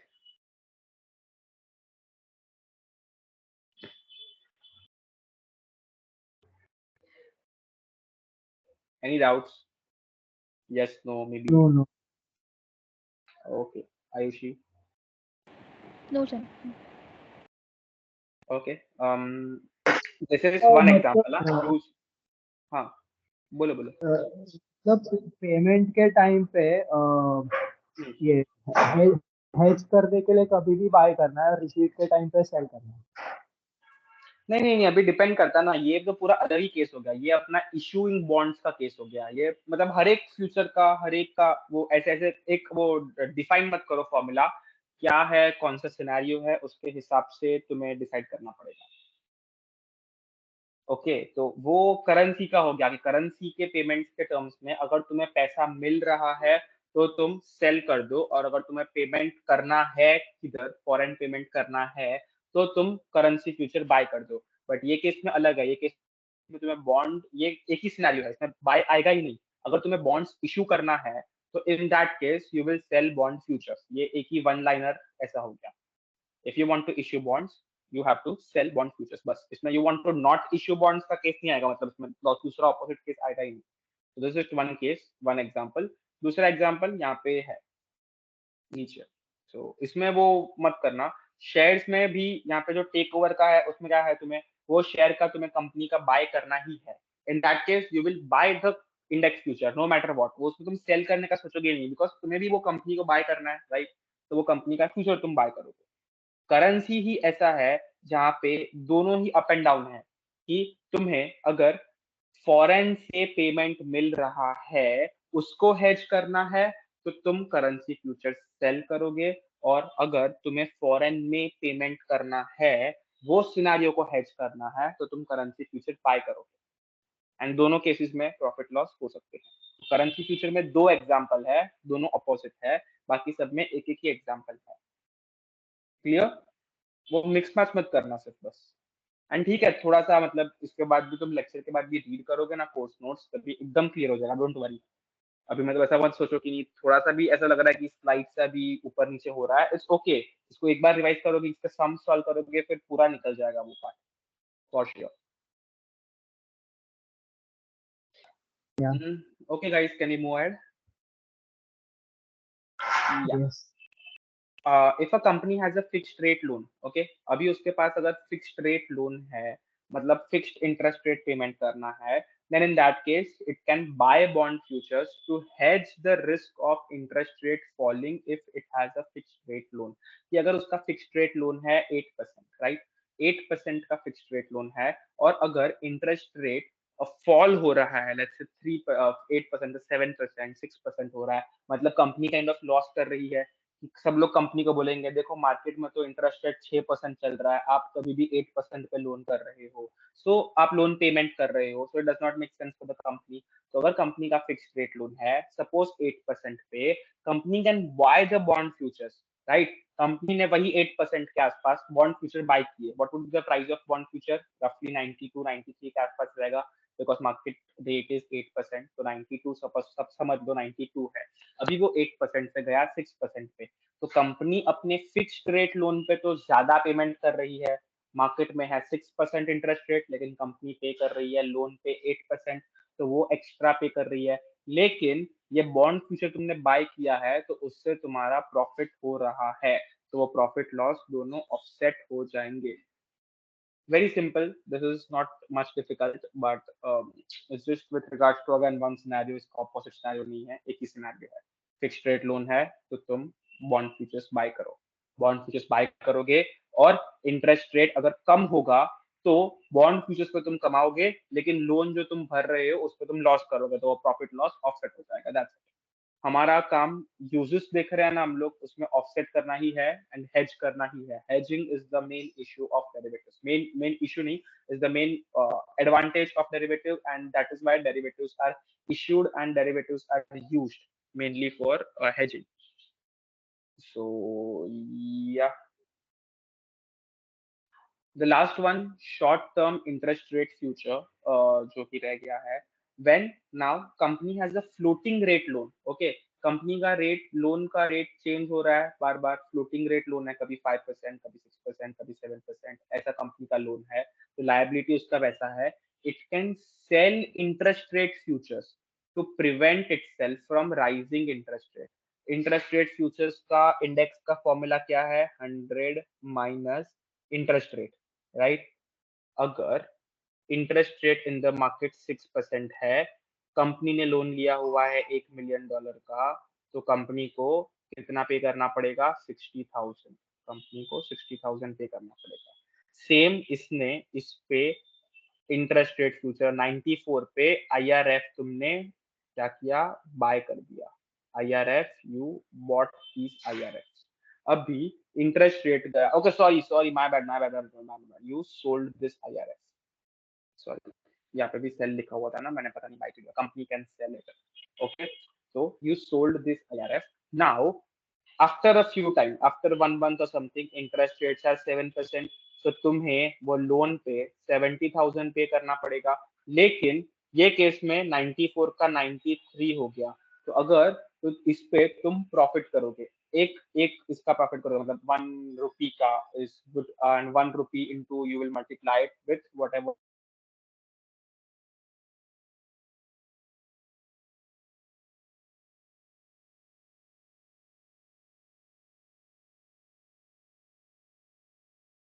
प्रॉफिट कमाओगे, लेकिन यहाँ पे तुम्हारा 10,000 का एक्स्ट्रा पेमेंट गया, तो basically you and up paying 6% only. अगर ये 5% जाता है, फ्लोटिंग रेट लोन है, ये लोन है, ओके, हाँ, ये जो हम लोग पार्ट देख रहे हैं market in green, this is a loan. हर महीने लोन का इंटरेस्ट रेट चेंज होता जाता है, तो ये 5% हो गया, तो अभी तुम्हें पे करना है 50,000, राइट? लेकिन तुमने IRF सेल किया हुआ है, तो IRF सेल किया हुआ है, IRF का प्राइस हो गया 95, तो यहाँ पे IRF में तुमने 10K का लॉस किया, राइट? तो तुम्हें 50K प्लस 10K, 50 का तो तुम्हें लोन का इंटरेस्ट रेट पे करना है, 10K तो तुमने लॉस किया, वो भी तुम्हें भरना है, तुम्हें भरना है अभी 60K, 60K is what you have to pay. तो मतलब तुमने 6% लॉक कर दिया, भले वो फ्लोट रेट लोन है, तुमने वो फ्लोट रेट लोन पे भी 6% लॉक कर दिया। ऊपर जाएगा तो तुम IRF में कमाओगे, लोन पे लॉस करोगे, ऑफसेट हो जाएगा। नीचे जाएगा तो तुम लोन पे कमाओगे, IRF पे लॉस करोगे, ऑफसेट हो जाएगा। Any doubts here?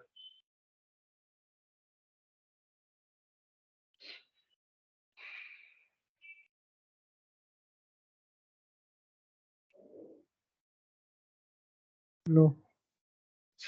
Okay, we will now move on to options. Both of you, दोनों में से किसको ऑप्शंस के बारे में थोड़ा सा पता है? मतलब उसके हिसाब से I explain and go into depth. थोड़ा सा स्लाइड सा पता है, नहीं पता है, यस और नो?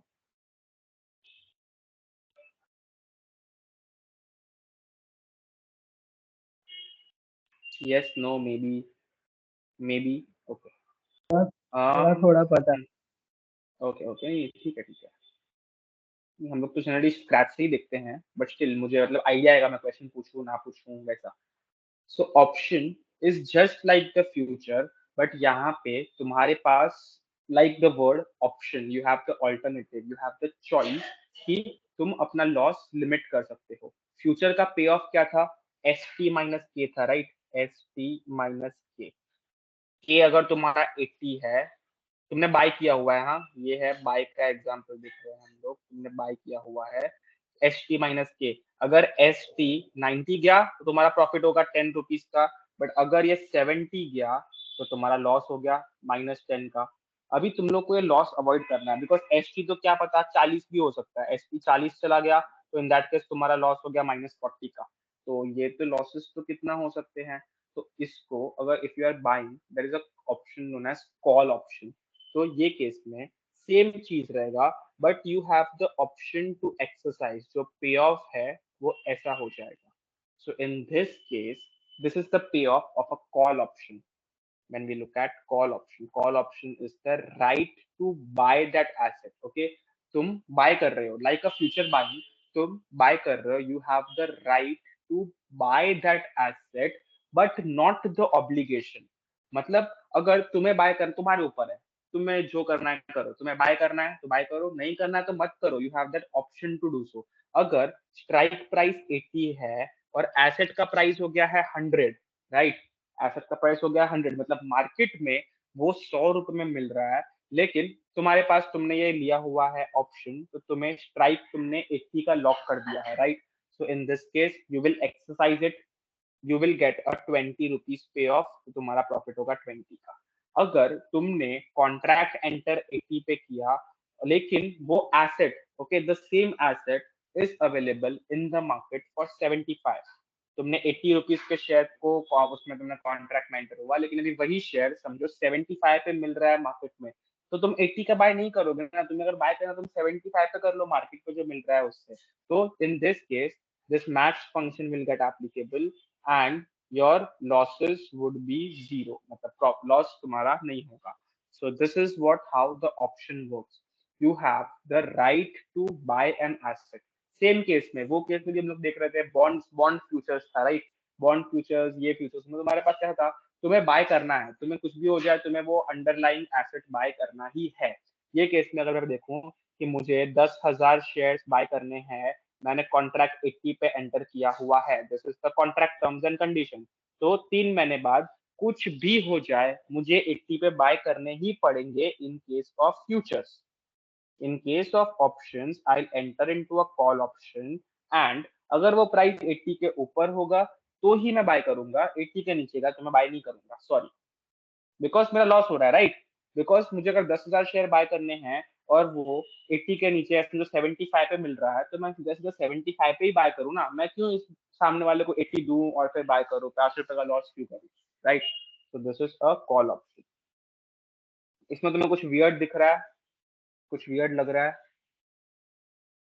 ये तो क्या प्रॉफिट वाला सिचुएशन हो गया ना, प्रॉफिट हो तो अनलिमिटेड, लॉस जीरो, तो ऐसे नहीं चलेगा, कुछ ना कुछ तो फ्लॉ रहेगा, राइट, लूप होल रहेगा। What is that loop hole? You know about options ना थोड़ा सा? प्रीमियम भरना पड़ेगा। यस, ये ऑप्शन में एंटर होने के लिए, ये कॉन्ट्रैक्ट को साइन करने के लिए तुम्हें चॉइस मिल रहा है, तो ऐसे ही कोई तुम्हें फ्री में चॉइस नहीं देगा, वो तुम्हें प्रीमियम चार्ज करेगा, right. So there will be a small premium, 5 रुपया 4 रुपया, ये कॉन्ट्रैक्ट के केस में समझो 4 रुपीज का प्रीमियम है, तो वो 4 रुपीज का प्रीमियम तुम्हें स्टार्ट में जब भी तुम कॉन्ट्रैक्ट में एंटर कर रहे हो तभी तुम्हें देना पड़ेगा, और उसके बाद ये सेम केस, प्रॉफिट हुआ तो अनलिमिटेड, लॉस हुआ तो loss is limited to that 4 rupee का प्रीमियम ओनली। तो अगर मैं पे ऑफ इसका बनाऊं, इसका मैं अगर पे ऑफ डायग्राम बनाऊं, तो ये ऐसे लाइन आएगा and profit is unlimited, this share price, this is share price, share price, अगर शेयर प्राइस 80 पे मैंने एंटर किया हुआ है, तो और मैंने प्रीमियम पे किया हुआ है 4 रुपीज का, ओके, ये 4 का मैंने प्रीमियम पे किया हुआ है, तो मेरा लॉस इतना रहेगा एंड प्रॉफिट ऐसे ऊपर चल जाएगा। तो मतलब 76 के नीचे कुछ भी गया, फॉर मी 76 मतलब 4 रुपी is the loss at max. ये मैंने शेयर प्राइस के हिसाब से बनाया, अगर मैं प्रॉफिट लॉस के हिसाब से बनाऊं, यहाँ पे अगर मैं वाई एक्सिस पे प्रॉफिट बोलता हूँ, चलो वाई एक्सिस पे मैं प्रॉफिट बोलता हूँ और एक्स एक्सिस पे मैं शेयर प्राइस बोलता हूँ, that is the better diagram, better graph, okay. तो शेयर प्राइस अगर यहाँ पे लिखता हूँ 80 है, तो यहाँ पे क्या होगा, अगर शेयर प्राइस मेरा स्ट्राइक 80 है, राइट, स्ट्राइक इज 80, मैंने 4 रुपए का प्रीमियम भरा हुआ है, सो 80 के ऊपर मतलब 84, यहाँ पे 84 है, 84 के ऊपर जाएगा तो मेरा प्रॉफिट चालू होगा। 80 पे 4 रुपए का लॉस एंड यहाँ पे 4 रुपए का लॉस। और इज दिस क्लियर? अगर ये 85 पे गया तो मेरा 1 रुपए का प्रॉफिट चालू होगा, 87 पे गया तो 3 रुपए का प्रॉफिट, बिकॉज मैंने 4 रुपए का प्रीमियम पे किया हुआ है स्टार्ट में, तो मैं प्रीमियम इनटू कंसीडरेशन लेके आ रहा हूँ। एंड ये है loss at -4 and profit is unlimited. So I just to clear everything up, अगर शेयर प्राइस ये सिनेरियो में जाता है, मैंने स्ट्राइक 80 है मेरा, 80 पे मैंने अग्रीमेंट में एंटर किया है, 100 रुपया हो गया मेच्योरिटी पे, तो मुझे 20 रुपीज का प्रॉफिट हुआ, राइट, 20 का प्रॉफिट हुआ 3 मंथ्स पहले, 3 मंथ्स बाद। लेकिन 3 मंथ्स पहले मैंने 4 रुपए का प्रीमियम पे किया हुआ था, तो net profit is 16 rupees only, but still profit हुआ। लेकिन अगर ये शेयर प्राइस समझो 75 नहीं 65 पर चला गया, तो मेरा 15 रुपए का लॉस नहीं होगा, मेरा लॉस वुड बी जीरो।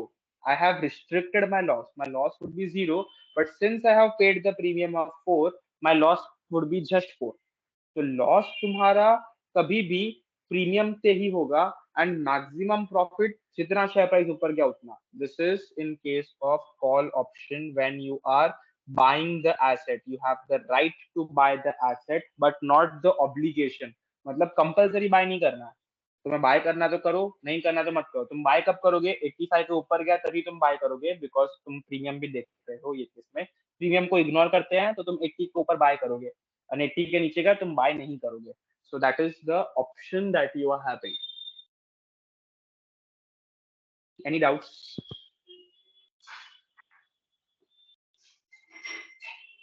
ये CM2 में आएगा, CM1 में आई गेस आना चाहिए तुम लोग को, CT1 में तो था, मैंने CT1 दिया था तो उसमें तो था ये, पता नहीं CM1 में है कि नहीं, but still. Any doubts in call option? No. Okay, now we will look at put option. Okay, put option देखते हैं।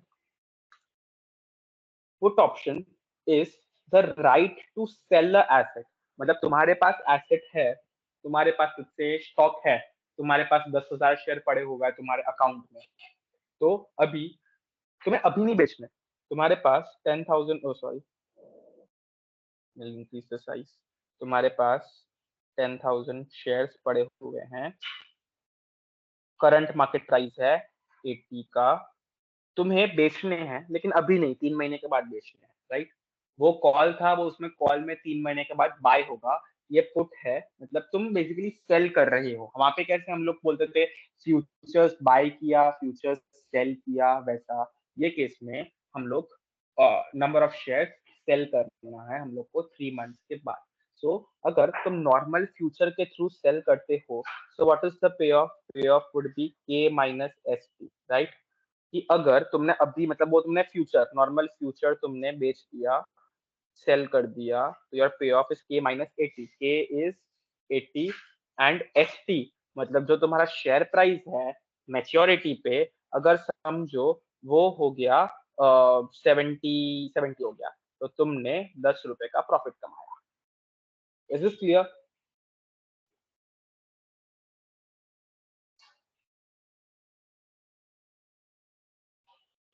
एनीवन? Yeah. मतलब ये तो बेसिक है। तो अगर शेयर प्राइस इंक्रीज हो गया 90 पे, 100 हो गया शेयर प्राइस, तो तुम्हें 20 का लॉस हो गया। This is what was there in case of normal future. Okay, ये नॉर्मल फ्यूचर के केस में था, which I remove now because इसमें लॉस भी हो सकता था। अभी हम लोग देख रहे हैं पुट ऑप्शन। अगेन पुट में भी पे ऑफ मैक्स ऑफ ये comma 0, this is the payoff. तो अगर share price at time T तुम्हारा हो गया 60, तो इन दैट केस 80 माइनस 60 तुम्हें 20 का प्रॉफिट होगा, 20 प्लस। लेकिन अगर शेयर प्राइस हो गया 100, तो 80 माइनस 100, 20 का लॉस होना चाहिए, लेकिन लॉस नहीं होगा बिकॉज इट्स मैक्स। तो मैक्स फंक्शन बीच में आ जाएगा एंड तुम्हारा, बिकॉज तुम्हारे पास ऑप्शन है ना, मतलब अभी देखो कॉमन सेंस लगाओ, तुम्हारे पास तुम्हें शेयर्स 80 पे बेचने थे, राइट, तुम्हें शेयर्स 80 पे बेचने थे, 3 महीने बाद वो शेयर का भाव 100 हो गया, तो तुम 80 पे बेचोगे कि 100 पे बेचोगे? लॉजिकल लॉजिकल कॉन्ट्रैक्ट, भले तुमने कॉन्ट्रैक्ट में एंटर कर दिया है 80 पे बेचने के लिए, तुमने कॉन्ट्रैक्ट पे एंटर कर दिया है 80 पे बेचने के लिए, लेकिन मार्केट प्राइस अभी हो गया 100, वही शेयर्स का तुम्हें 100 रुपए मिल रहा है, तुम 80 पे क्यों बेचोगे? You won't exercise this option in that case, and that's why payoff would be zero. तुम ऑप्शन को जाने दोगे, तुम एक्सरसाइज नहीं करोगे, तुम नहीं बेचोगे, सिंपल। अगर ये फ्यूचर होता तो तुम्हें जबरदस्ती बेचने पड़ते, फ्यूचर होता तो तुम्हें जबरदस्ती बेचने पड़ते, ऑप्शन है तो इन दैट केस अगर 80 का प्राइस हो गया 200 300, सो इन दैट केस तुम नहीं बेचोगे 80 पे, तुम 300 बेचोगे, जो भी करंट मार्केट प्राइस है तुम उस पे बेचोगे।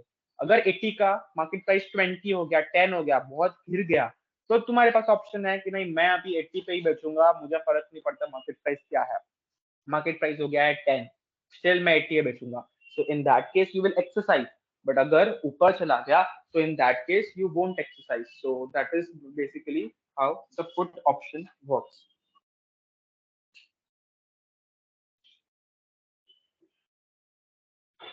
Any doubts? You want me to draw the payoff diagram? एक बार बना देते हैं payoff diagram।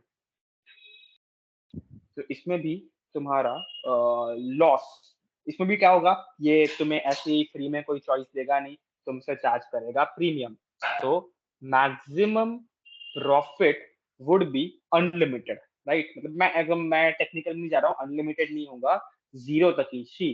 शेयर प्राइस गिर गिर के कितना गिरेगा, जीरो हो जाएगा, राइट, जीरो से नेगेटिव तो नहीं जाएगा, तो तुम्हारा प्रॉफिट अगर 3 महीने बाद शेयर प्राइस हो गया जीरो, राइट, तुम्हारा स्ट्राइक है 80, शेयर प्राइस हो गया zero, so maximum profit is 80 that you earn in case of put option. Call के केस में अनलिमिटेड है, बिकॉज शेयर प्राइस 80 से 8000 8 लाख 8 करोड़ जा सकता है, इम्पॉसिबल है बट जा सकता है, राइट। शेयर प्राइस इंक्रीज कितना भी हो सकता है, इंक्रीज तो इनफाइनाइट होगा, डिक्रीज हो के क्या होगा, कंपनी बंद हो जाएगा और जीरो होएगा, राइट। सो पुट ऑप्शन के केस में your profit max to max 80 हो सकता है, एंड लॉस कितना होगा, प्रीमियम जो, अगर तुमने इधर भी 4 रुपए प्रीमियम भरा है तो लॉस तुम्हारा प्रीमियम जितना ही होगा, जबकि प्रॉफिट तुम्हारा बढ़ता जाएगा। तो अगर ये केस में मैं ग्राफ बनाऊं, जस्ट ओपन अनदर पेन, कितना सारा पेन ओपन कर दिया मैंने, बट ठीक है, अगर मैं यहाँ पे ग्राफ बनाऊं तो same we will look at, this is share price SP and this is what, profit.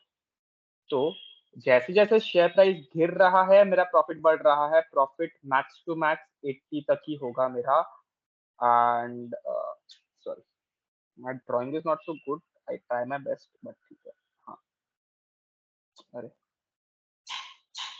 हाँ, so this is how the payoff diagram is।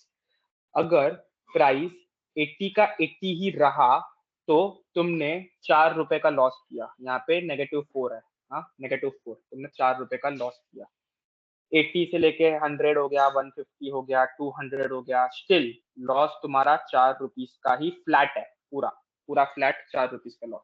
80 से अगर यहाँ पे आता है, लेट्स से 60 हो गया, 80 से 60 हो गया, तो तुम्हारा प्रॉफिट क्या होगा, ये तुम्हारा प्रॉफिट हुआ, राइट, प्रॉफिट क्या होगा तुम्हारा 16 रुपीज, बिकॉज 4 रुपए का प्रीमियम तुमने हटा दिया और ये तुम्हारा प्रॉफिट है। This is how the pay of diagram looks like for a put option. Any doubts? तुम्हें चाहिए तो तुम ये पुट कॉल दोनों के बारे में गूगल पे सर्च कर सकते हो, एडिशनल एक दो बार रीड करोगे, बुक में रीड करोगे, तुम्हारे माइंड में बैठ जाएगा, और तुम रियल में तुम ट्रेडिंग करते हो, शेयर्स का प्राइसेस देखते हो तो बैठता है। It takes time, put and call are very confusing, CM two में भी आएगा तो एक बार के लिए तो बहुत कंफ्यूज हो जाओगे, धीरे धीरे धीरे धीरे विद प्रैक्टिस तुम्हें ऑलमोस्ट 1-2 वीक लगेगा समझने को और माइंड में बिठाने को, वरना वो कंफ्यूज बाय सेल कंफ्यूज ही होते जाएगा। बट स्टिल अभी के लिए ये डायग्राम देख के, ये एग्जांपल्स देख के, ये ऑप्शन का चॉइस कब कौन क्या एक्सरसाइज कर रहा है, क्यों कर रहा है, वो देख के समझ में आया कि नहीं? यू डोंट नो ना, समझ में आया कि नहीं?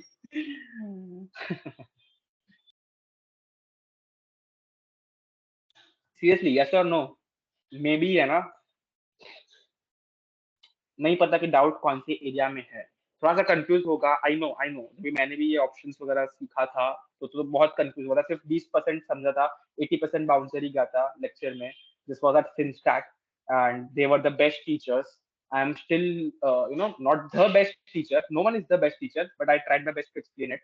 बट हाँ, विथ एग्जांपल्स विथ एवरीथिंग हम लोग ने यहाँ पे देखा, तो इट्स ओके अगर तुम्हें थोड़ा सा समझा है, बिकॉज मिक्स होगा, कॉल एंड पुट दोनों मिक्स होगा। दूसरी बार देखना, रिकॉर्डेड वीडियो में शेयर करूंगा, दूसरी बार देखना, एक दो एग्जांपल्स लिखना, it will be much more clear. But it is same as just remember, ऐसे तुम सिंपली सोचो, it is same as buying और सेलिंग अ फ्यूचर। तुम्हें फ्यूचर बाय सेल करना था, उसका पे ऑफ क्या था? सेल किया तो के माइनस एस टी, बाय किया तो एस टी माइनस के। ये था तुम्हारा फ्यूचर का पे ऑफ। मतलब प्रॉफिट भी ऊपर तक, लॉस भी ऊपर तक, जितना प्रॉफिट हुआ सामने वाले को उतना लॉस होगा। ये केस में प्रॉफिट तुम्हारा बहुत मिलेगा बट लॉस तुम्हारा रिस्ट्रिक्ट हो जाएगा, because this is the option कि लॉस हो रहा है तो तुम वो डील कैंसिल कर दोगे, तुम वो डील एंटर ही नहीं करोगे, कैंसिल कर दोगे, वो तुम्हारे पास ऑप्शन है। सो दिस इज ये एक फंडामेंटल आइडिया है, वो रिमेंबर करो।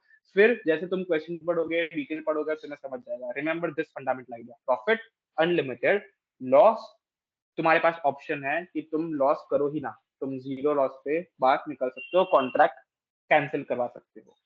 लॉस में जा रहा है, तुम एक्सरसाइज ही नहीं करोगे। तो that is the option that you are getting. ठीक है, सो आई गेस ये अभी थोड़ा हैवी हो गया है। What I will do is, वैसे भी 6:30 तक का प्लान था, you want me to continue with swaps, because swaps is completely new to you. मैंने यहाँ पे एक एग्जांपल भी लिखा हुआ है मेरे रियल लाइफ सिनेरियो से, so you might see this example as well. पूरा कंप्यूटेशन का ऐसे कंप्यूटेशन होता है स्वॉप्स का, तो वो भी है। And swaps is probably you might have not heard of it, ये CM2 में भी बहुत बेसिक था, बट यहाँ पे थोड़ा सा है। इतना डिटेल में नहीं पूछेंगे फॉर श्योर एग्जाम में, but you should just know कि कौन से केस में यूज होता है, कौन से केस में कंपनी यूज कर सकती है। तो अगर कंपनी का कोई केस बना के वो लोग ने दिया कि कंपनी को ऐसा बॉन्ड इशू करना है, लेकिन company is worried about interest rate, तो कंपनी क्या कर सकती है, तुम बोल सकते हो कि बॉन्ड फ्यूचर बेच सकती है, ये कर सकती है, तुम वो स्टेप्स लिख सकते हो। This how you want to do, कि उसका यूजेस तुम्हें आइडिया आना चाहिए, एंड कौन से सिनेरियो में, कौन से केस में तुम यूज कर सकते हो वो तुम्हें पता होना चाहिए। कि अभी तुम्हें पता है, तुम्हें पता होगा, तुम्हें टिप मिला है कि शेयर प्राइस बढ़ रहा है, शेयर प्राइस किसी भी कंपनी का बढ़ने वाला है, तो तुम क्या करोगे, तुम फ्यूचर बाय करोगे, तुम उस पर कॉल ऑप्शन बाय करोगे, तो तुम ये दो चीज करोगे, तुम्हारा प्रॉफिट हो जाएगा। तो this is what you should know. तो इसलिए ये फंडामेंटल्स क्लियर होना जरूरी है। So what do you suggest me to end it out here at options, or let's just read the options bit एक बार, यहाँ पर जो लिखा हुआ है वो बार रीड कर लेते हैं, फिर end करेंगे। Okay, so option is the right मतलब तुम्हारे पास है वो, बोलते हैं ना कि तुम्हारे पास that right, you have that right but not the obligation, मतलब कंपल्सरी नहीं है। तुम्हारे पास ऑप्शन है to buy or sell the asset, but it's not a compulsory। बाय में देखेंगे तो कॉल आ जाएगा, सेल में देखेंगे तो पुट आ जाएगा। So if you want to buy the asset, if you are buying a call option, then you have a right to buy that asset but not the obligation. अगर वो asset का price ऊपर चला गया, तुम profit में हो तो तुम एक्सरसाइज करो, एसेट बाय कर लो, लॉस में हो तो मत करो। पुट ऑप्शन है, तो in that case you have the right to sell the asset. तो अगर एसेट का प्राइस नीचे गया, बहुत नीचे गया, तो तुम सेल कर लो। अगर नहीं नीचे गया एंड ऊपर चला गया, तो तुम वो ऊपर वाले प्राइस पे ही सेल करो, नीचे वाले प्राइस पे सेल करने की जरूरत नहीं है, तो तुम एक्सरसाइज ही मत करो। So that is the options bet. They are contracts agreed between investors to trade an underlying security at a given date at a set price. हम लोग ने देखा था सेट प्राइस, वो 80 का प्राइस, 85, वो सेट एक स्ट्राइक प्राइस होता है, also known as strike price. Difference is that holder of the option is not obliged to trade. अगर होल्डर को लगता है कि लॉस हो रहा है, वो ट्रेड नहीं करेगा, बस उतना याद रखना। फ्यूचर्स में उसको करना पड़ेगा, ऑप्शन में उसके पास ऑप्शन है, वो नहीं करेगा। तो ये कॉल एंड पुट का definition, call is the right but not the obligation to buy, बस बस स्टॉप हो गया, बाय ब्ला ब्ला ब्ला ब्ला, ये सब सेम है। Put is the right but not the obligation to sell, बस। Exercise price is the strike price which is determined, कि वो स्ट्राइक प्राइस पे सब कुछ होता है, this is also known as strike price. 80 का हम लोग ने फिक्स करके रखा था, तो XT माइनस के था ना, ये जो के है ना, ये के इज स्ट्राइक प्राइस बोलते हैं इसको। Traded options are option contracts with standardized features actively on organized exchange. मतलब ये ऑप्शंस भी कैसा हो सकता है, तुम एक्सचेंज पे एनएससी बीएससी बाय सेल कर सकते हो और ओवर द काउंटर भी कर सकते हो, तो वो तुम्हारे पास दो दो टाइप के ऑप्शन है, मतलब एक्सचेंज ट्रेडेड भी है एंड ओवर द काउंटर भी है, you have both the type of options. A European option is an option that can be, अभी दो टाइप्स के ऑप्शन है, ये सब इसमें सिर्फ एक एक लाइन ही है, एग्जाम में शायद से पूछे ना पूछे, बट ये एक लाइन से याद रखना है और कुछ नहीं करना है. यूरोपियन ऑप्शन, तुम सिर्फ मेच्योरिटी पे एक्सरसाइज कर सकते हो. मेच्योरिटी मतलब 3 मंथ्स के बाद, 3 मंथ्स का टाइम है, 3 मंथ्स के बाद तुम ये एच टी माइनस के करो, तुम्हें बाय करना है सेल करना है, जो भी करना है, जो भी ट्रांजैक्शन जो होगा ना एक्चुअल में, वो तुम 3 मंथ्स के बाद करो. जब भी एंड डे होगा ना 3 मंथ का तभी करो. That is European options. American options क्या होता है कि मैं और एक पेज खोलता हूँ. ओके, तुम्हारा स्ट्राइक है 80, राइट, ये है 80 का स्ट्राइक, ये है share price. Okay, share price समझो अभी 80 है, ऐसे ऐसे ऐसे हो रहा है. ओके नहीं, हाँ. सो एंड में समझो 80 का 80 ही रहा, ये तो बहुत बकवास एग्जांपल हो गया, एंड में अगर 80 का 80 रहा तो does not make sense, but हाँ एंड में अगर ये पार्ट पे इधर है share price. Okay, so in that case European में सीधा एक्सरसाइज यहाँ पे ही होगा एंड यहाँ पे ही तुम एक्सरसाइज करोगे, राइट. तुमने लिया है कॉल ऑप्शन, तुम एक्सरसाइज करोगे, मतलब call option is right to buy. ये प्राइस हो गया है 100 रुपया, तुम्हें ऑप्शन मिल रहा है कि तुम 80 पे बाय करो, 80 पे ही तुम बाय करो, मार्केट वैल्यू है उसका 100, तुम्हें ऑप्शन मिल रहा है कि तुम 80 पे बाय कर लो, जितने भी शेयर्स बाय करने हैं, जितना भी कॉन्ट्रैक्ट में लिखा हुआ था उतना तुम बाय कर रहे हो, सो यू विल एक्सरसाइज. ये है European option.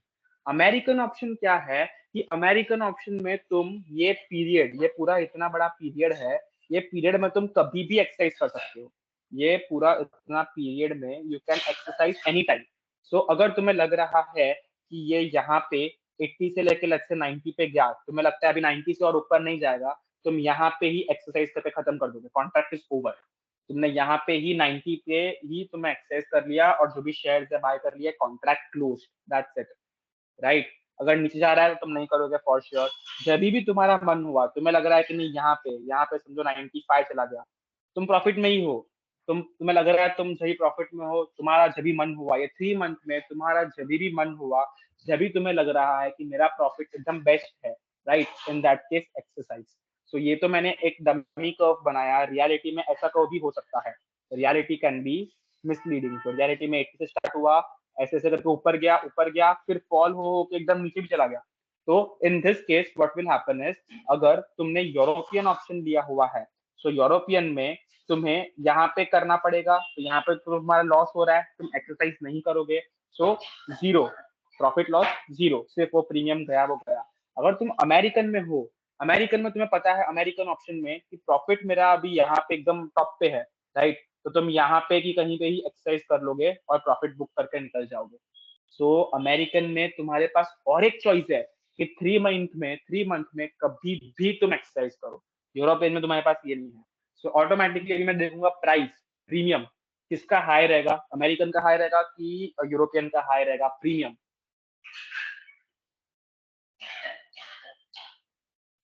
What do you से गाइस? प्रीमियम किसका अमेरिकन रहेगा? का. करेक्ट, बिकॉज अमेरिकन में मेरे पास और फ्रीडम है, मैं अमेरिकन कॉल ऑप्शन बाय कर रहा हूँ, right. European call option buy कर रहा हूँ, थोड़ा सा फ्रीडम तो है मेरे पास कि लॉस हुआ तो मत करो, प्रॉफिट हुआ तो करो, बट सिर्फ 3 मंथ पे उतना ही फ्रीडम है. यूरोपियन अमेरिकन में तो मेरे पास पूरा ही फ्रीडम है कि जब भी बेस्ट प्रॉफिट हो रहा है तभी करो. तो इसका प्रीमियम अगर मैं बोलता हूँ 4 रुपया है, तो इसका प्रीमियम 7 रुपीज के आसपास रहेगा, example, just dummy example, because तुम्हारे पास बहुत सारा ऑप्शन है, तुम कभी भी 3 मंथ में कर सकते हो, जब मार्केट टॉप पे होगा एक्सरसाइज कर लो, प्रॉफिट बुक कर लो, right. So okay, this is just one another thing and with this we are done with the options. इसका जो यूजेस है मैंने ऑलरेडी बोल दिया है तुम लोग को कि प्रॉफिट अनलिमिटेड है, लॉसेस सिर्फ equal to the value of the premium, बस उतना ही. बाकी फीचर्स जो भी है, rest features are same as futures, so benefits would be more और लेस द सेम. जितने फ्यूचर्स के बेनिफिट्स थे वो सब ऑप्शंस के बेनिफिट्स भी होंगे। और एक बेनिफिट वो है कि तुम्हारा loss is equal to the value of loss is equal to the value of premium only, profits are unlimited. Okay guys, so ये जो है 3 ही स्लाइड है, सॉरी 4 स्लाइड है, बट ये एक्सप्लेन करने में मुझे टाइम जाएगा and I don't want to stress you out because already 2 hours का सेशन हो गया है। So what we can do is we can and it out here now. Tomorrow I'll share across a recorded lecture. Is it possible for both of you to attend tomorrow? Like I know you are working, right? ISU, तो office चालू है अभी कि block leave है? नहीं office है proper. Proper office है? नहीं, बिकॉज बिग फोर्स को है ना ब्लॉक लीव होता है, तो इसीलिए तो मुझे तो ये पूरा next week would be leave for me.